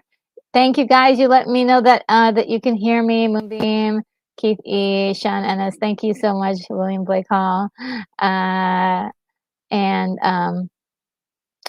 yes, I am so glad you were here for the Wiz chat because it is It is one of those things like it was like striking lightning. And Moonbeam says, I just subbed to Outcast. Yeah, I think you're going to enjoy his content. As you can see, he has he has a great sense of humor. But and he's also been on the channel, knows an incredible amount about films, and I think he's just really a great guy. Let's see. And William Blake Hall says, "Yikes, those are long sheets. This is exactly why I try to be very demanding about the top choices." Yes, it is very. It is, and I have a lot on these lists that are not my personal choice. My personal choice is much smaller, but this is pretty much like what everybody's mentioning. So, to expand my horizons, I do want to know about these movies, and I want to kind of get to know why people like these movies. Um, and yeah, like that's why I wanted to know about the one movie. Um, why Shawshank Redemption is on every people's list as a feel good movie. Still, it still kind of like boggles my mind. And so I have to personally get over some personal issues to watch that. It's very one of the reasons why I have a hard time watching movies like Shawshank Redemption is that I really have a problem watching other people be treated misfairly, in a situation that's realistic. Uh, like, because I know there are some people who get jailed that are totally innocent, and it sort of messes with my mind a little bit. And I'm more of the escape. Let's really escape and go to like another planet. That's my thing. That's why like Wizard of Oz does so well because it's a totally make believe world that you could do almost anything in. So I think that's one of the reasons why I have such a block for Shawshank. But I am planning on seeing it at some point. I do have to talk myself into it. Um, and And William Blake Hall says, yes, she does email maybe once every 2 days. Yes, I'm so sorry. I wish it was daily. I tried to make it daily, but it's really tough. I am getting better because it was weekly. In fact, before I started this channel, it was 0 times a week. So I'm getting better, guys. I'm actually getting better. Uh, and and Sembra asks if Elf is on the list. Yes, it is, it's on my personal list for sure. And that's a real feel good movie.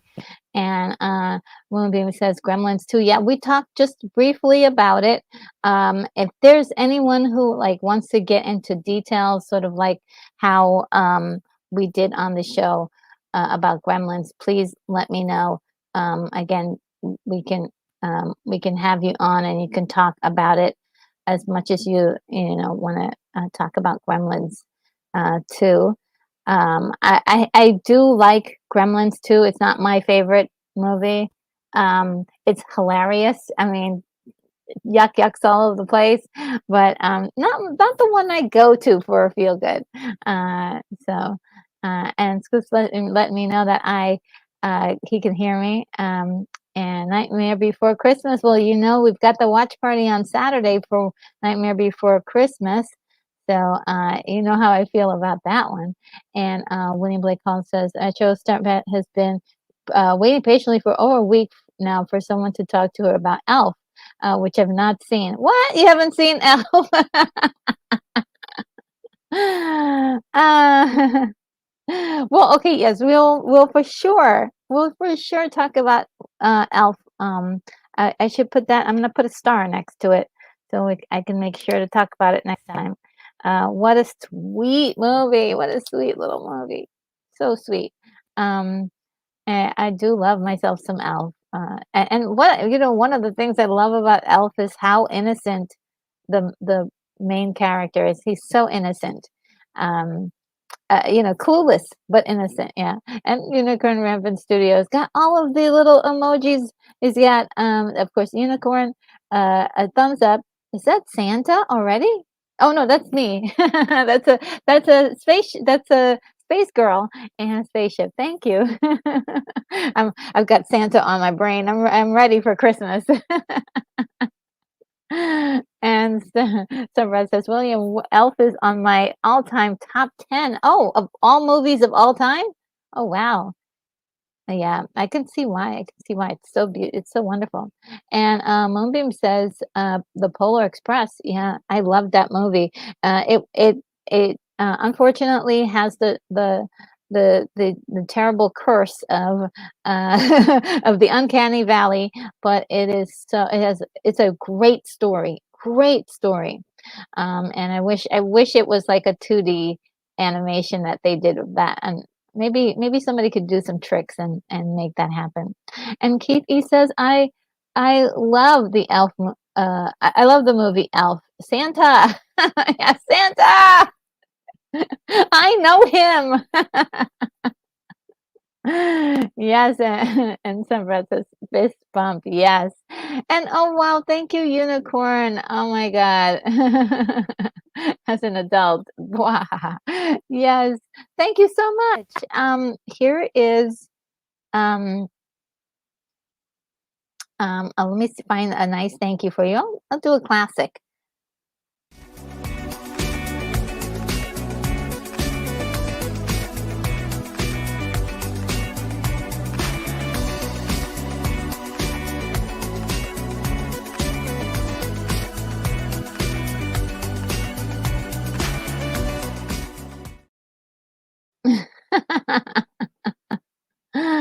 All right. Let's see. And Stumprat says, so Outcast is an author. Yes, he's written quite a few books. I believe one is sort of like a diary, not quite a diary, but yeah, it is a diary of 1988. It goes through the entire year.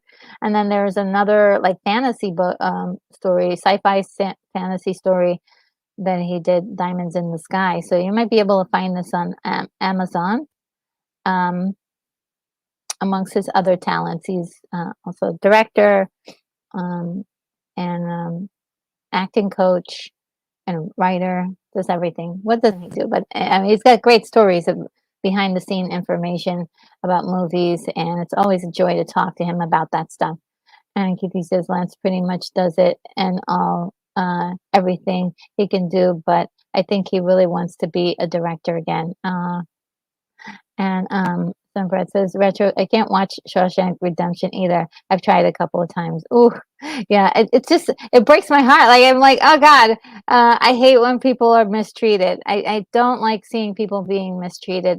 And so that is so hard for me to like, okay, we're going to continue to watch this movie.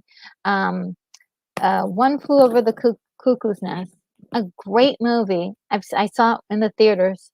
And maybe I've seen it a couple of times in, um, at home, but it's hard for me to watch it now because I'm like, my brain doesn't want to accept. Doesn't wanna accept. I was like, no, life is too hard.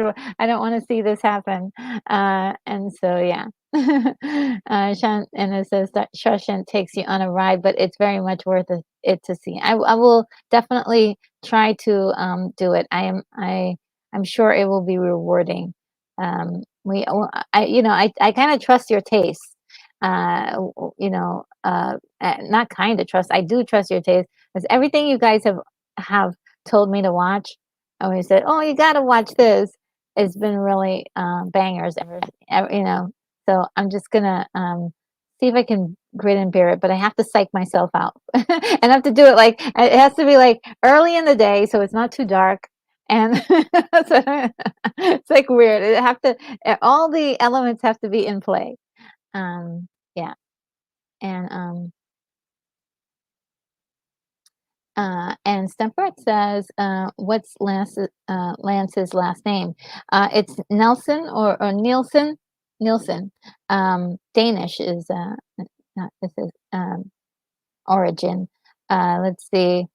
And Moonbeam says, I'm slightly older than Fred Savage, but we're both 47, and so is Ryan Reynolds. Oh, wow. Sean Ennis says, email RNG. Could be a trap. It's a trap.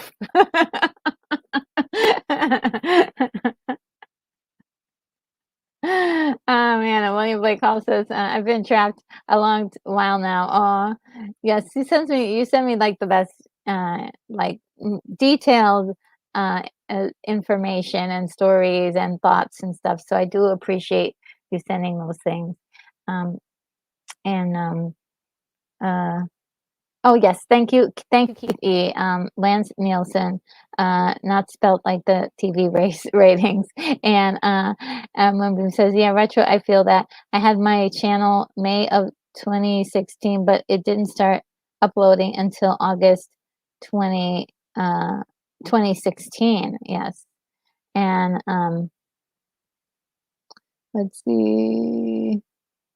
And Sean Ennis says, "Oh wow, William Blake Hall. Well, you got through. Enjoyed the email that she read. You're a good dude. Always fun to see you in the chat. Absolutely, so wonderful. Uh, William Blake Hall has been like, sending me messages through the videos for so many years, and they're always like detailed, well thought out, and it's just been such a pleasure to make your acquaintance for so many and you have kept uh, this up for so many years. So I appreciate you, William Blake Hall. Just amazing. Um, and Moonbeam says it loves the book of the Polar Express. Oh, I didn't know there was a book. I did not know that. Oh wow, now I've got some work to do. And Keith E says, Lance interviewed Debbie Fields on his travel channel about a stunt woman. Oh, do you know that person? Is that what you're asking? Um, uh, and yeah, because Lance knows a lot of people in the business, and so he just talks to so many people about so many interesting behind the scenes things, which is wonderful. Like in this video, him going to the whole lot where they're keeping all of the old ships.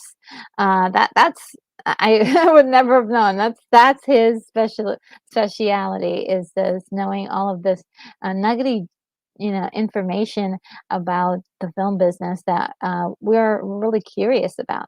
Stuntbrad says the elf in Elf, the jogger in red in Central Park was just some guy running by. Oh, really? He's in a movie. And Oh, okay. So, Sunbright, you know this person, Debbie Evans. I was very good friends with Debbie. She is tops. Oh my God. So then you'd love that interview. It was a wonderful interview. Very, it was must have been 2 hours, maybe more than that. And she really, uh, you know, had a great interview um, with Outcast Creative. He's really great with a lot of people from the industry. So yeah, definitely check that out if you get a chance.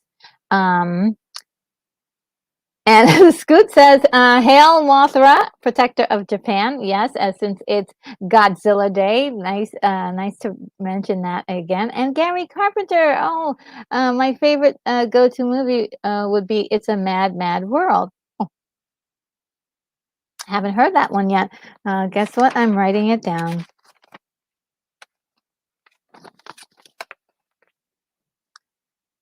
Let's write it down.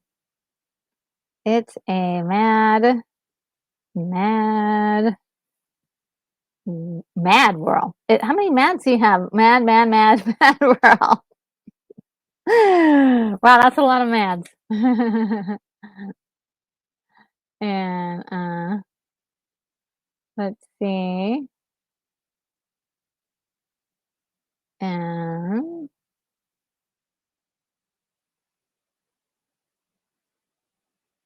um, and it says, Retro Nerd Girl, Shawshank Redemption begins with that famous song from the Ink Spots, and it moves into a courtroom scene. It eases you into it to some extent.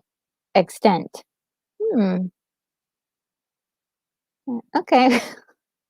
Okay. Yeah. Okay. Um. Yeah. We'll take a look at it. It's just um gonna be me undoing a little bit, like loosening up and getting ready for it. It's not a big deal. But just I'll be okay. Thank you for Sean, thank you so much for trying to ease to figure out a way that maybe I can deal with this. Thank you. I appreciate that. Yeah, I hope I'm not making anyone think that I'm going to be feel traumatized by watching this. I'm sure I'll be fine.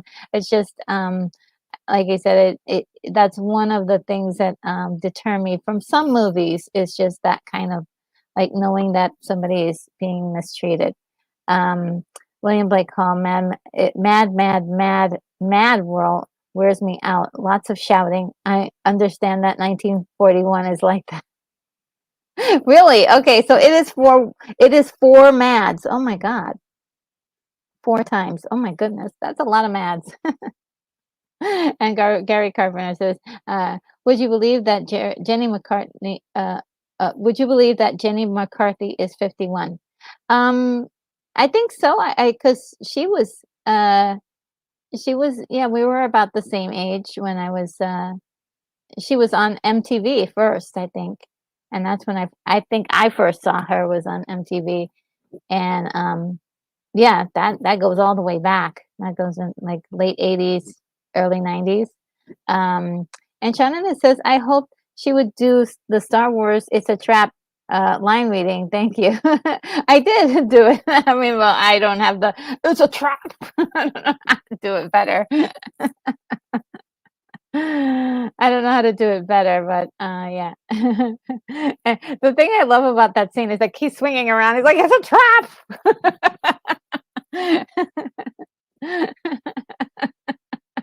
Oh my God, that was one of the most brilliant moments in cinema history. Just great for repeat viewing and quoting. And Moonbeam says, so the Green Mile is off the list. Yeah, I just saw One Flew Over the Cuckoo's Nest this year. The ending is so sad. I gave it a 9. Yeah, oh my God, it's a wonderful movie. And of course, I'm going to review it for the channel because it is a very poignant movie, has a lot to offer. It just is it's one that is hard to watch, um, but it's so good, I'll watch it. So if it's in the ballpark of One Flew Over the Cuckoo's Nest, maybe, yeah. And The Green Mile, I did not see, so I'm sure people are gasping as well at that, and so yeah, sorry, those movies don't really catch my attention as much. Gary Carpenter says that line always used in earlier uh, is always used in either a cartoon or a movie. Yes, they always sort of sneak that in. And William Blake Hall says, we need a movie about a stunt woman. Stunt men have already had a few. Oh, really? Okay. I didn't know that. Uh, Gary Carpenter has said, has anyone heard of the new Beatles song yet? Now and then. No, I haven't. I haven't. Is that everybody from the Beatles? I mean, is it like AI or I'm not sure. It sounds wild. And then let's see. And yes, Moonbeam says yes. Lance is an award-winning playwright. Yes, he is. Um, and says that he himself is an award-winning poet.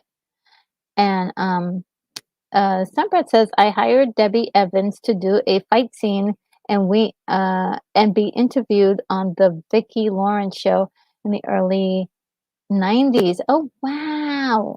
So cool. So cool. Oh my God, Sunbrat. That is pretty cool. And Sunbrat says, William Peeps have been bugging me to write my memoirs. Yeah. And it says, I have a laundry list of movies that have been recommended to me. I am reluctant to watch, so I know how it is. Sometimes you have to be in the right frame of mind, you know. Yeah, I mean, I don't want to watch every single thing, but um,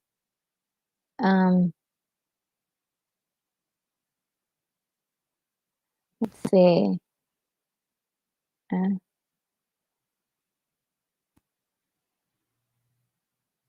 and Keith E says, afraid to watch any movie with the title or the word bride in the title. Oh, like Corpse Bride, that one. I haven't seen it yet. Bride of Frankenstein. That's actually a good movie. um,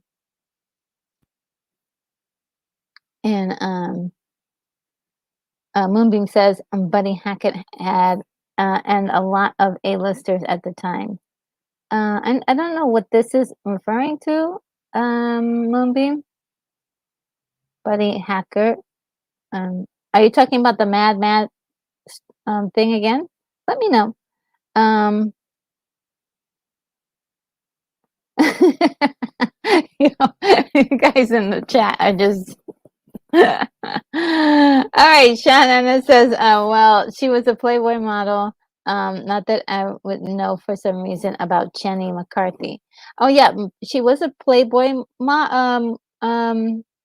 was she a Playboy model or she just did a cover for or the cover or she did a layout and everybody has done a lot of women in the had done a Playboy layout at some point. So I'm not sure if she's a model, Playboy model at first, but I'm not sure. I'm not sure. Let me know if that's true. But I did not know her from the Playboy, but mostly from MTV. So um Gary Carter says, I've got a library full of movies that I've found on YouTube and I've got to see yet. Yep, I do. I have a huge list of like 300 movies that are like that I'm watching. So yeah, I got to watch one of them today.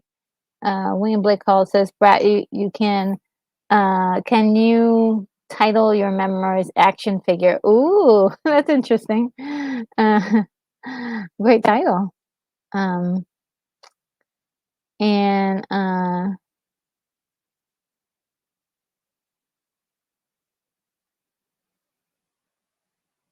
same. And Sean Ennis says, I could never get into watching Casablanca, at least not on TV. I finally saw it on the big screen at Mann's Chinese Theater in LA, and it was awesome. Um, yeah, Casablanca is wonderful. I can't wait for us to watch it one day. And Gary Carpenter says, I love Casablanca, especially with the song As Time Goes By. And Unicorn Rampant Studio says, I love Vicki Lawrence. Wasn't she great? I mean, oh my God. I love Mama's Family, or yeah, I think it was Mama's Family. Sean Ennis says, my maternal grandmother was an ATK amputee working in production myself. I saw plenty of stunts go on. I feel for her. And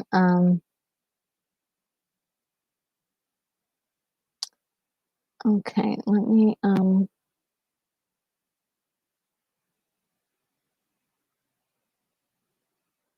Stunt Brett said, Unicorn, I was a great double for Vicky. She was so nice. Oh wow, I can imagine. She's so talented. Um and oh, Gary Carpenter says I met Vicki Lawrence on her talk shows years ago. That's pretty cool. And just gonna zoom down just a little bit. And Gary Carpenter says it's too bad that Universal Studios only made one Bride movie. Yes, so sorry that they did not make more. And I kind of wanted the movie to kind of go in a different direction, but it was iconic. What can you say? Um, and Unicorn Rampant Studio says, I just love the whole Carol Burnett crowd. The women there are just wicked smart. It was just overwhelming how quick-witted everyone was. Yeah, I mean, super, super talented. Yeah, definitely. So right. Um, oh, Stunt Brothers, William, I was thinking of titling my memoirs Sucker Punched based on my personal life. Oh, that is a cool title. That is a cool title. William says that works too. Brat, go for it. Yeah. Um, and Gary Carpenter says Vicki Lawrence on Cara Bonnet show and then Mama's Family. Awesome. Very nice. Very nice. Okay. I think that we have reached the end of today, of this show today. And I have to say I had a good time, uh, you know, looking at back at the things that we had to say in the recording. Definitely one of those moments where we kind of just let it happen, and it did happen. We talked about so many. So I have so many more that I'd love to talk about. And again, I would love for any one of you guys who want um, to be on the show to talk about specific movies, especially ones that we haven't talked about yet, to come on. So do send me an email and let us see if we can set something up one of these Fridays. And I think that would be kind of cool to hear what you guys have to say, if there's anyone who wants to do that. And Let me get a little bit of information what's coming up next. So what's coming up next is tomorrow we have the watch party, Nightmare Before Christmas, 1993, and then we have Loki season 2, episode 5 on Wednesday. I saw that yesterday, and it was amazing. I loved it. I love the show. I love it so much. I know it's just it it's just it's just wonderful to me. It's just so wild to finally understand how the people who were watching Ahsoka, how they were so excited and happy. Like I finally feel that way watching Loki. So yeah, it is definitely now my favorite Disney show thing. Besides Mandalorian season 1 and 2. Um, those are my, I would say, top 3. And we're going to go through the news. There's a lot of things that happen in the news, and I can't wait to talk to you about it on Wednesday. It's probably going to give me some time to mull over some of these kind of hot takes, if you will, and not say something I might regret. So it gives me some time to think about some of the topics.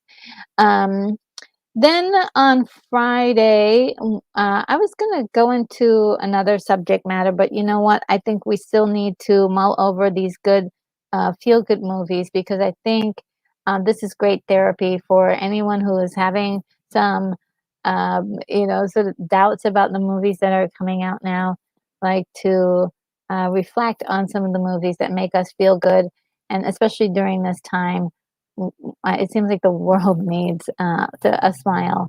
Really is tough times for a lot of people. So would like to dive deeper into feel good movies. It is a huge topic and definitely very personal to many people. And I would love to have you join the conversation. Next Saturday, we've got Who Framed Roger Rabbit 1988 watch party. That is going to be so much fun because I do love that movie. And when I was a kid, I wasn't too much of a kid. I was pretty much 18, but I felt like a kid. Um, I would just walk around just saying, I can't even do it anymore, but I would do, please, like Roger Rabbit. That was like my favorite thing. Um, and then let's see.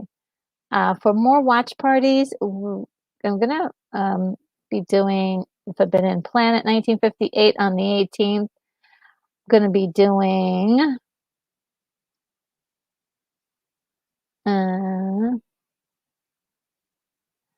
we're gonna be doing A Miracle on 34th Street on I believe is it the 25th? I think so. The 25th is gonna be A Miracle on 34th Street, which is gonna be kind of like saying goodbye to Thanksgiving and also saying hello to Christmas. And so that will be really a lot of fun. And then we'll go into some other movies.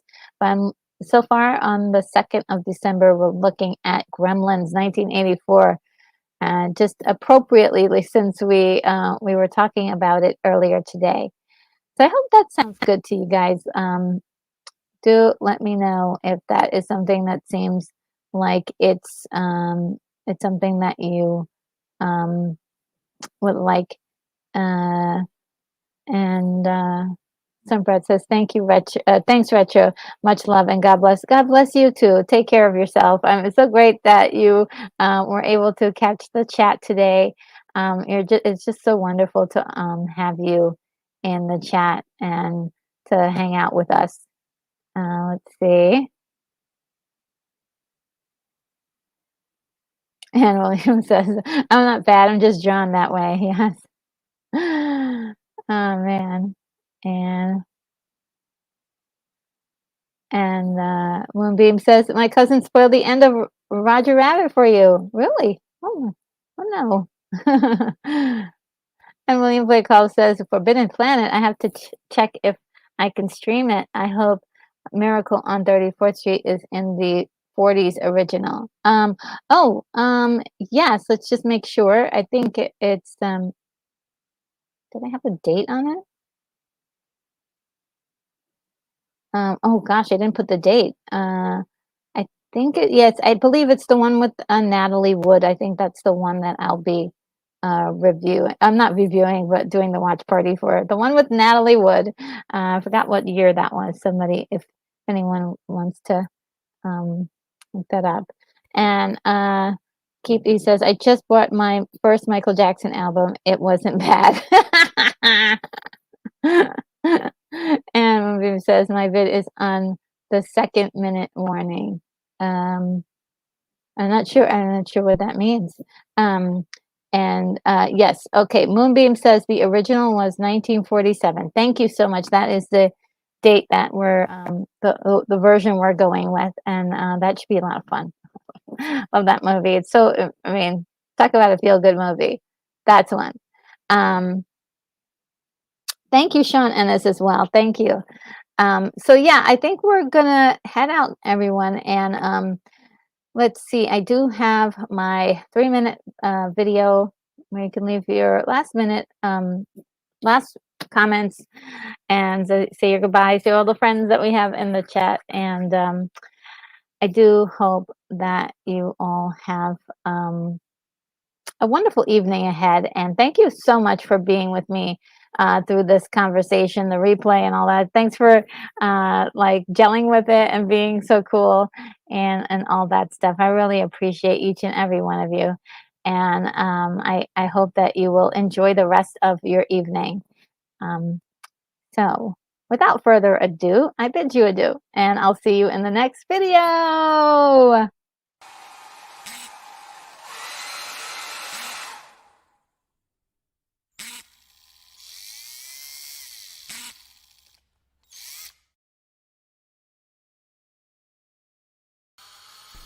Retro Nerd Girl, you are clear for takeoff.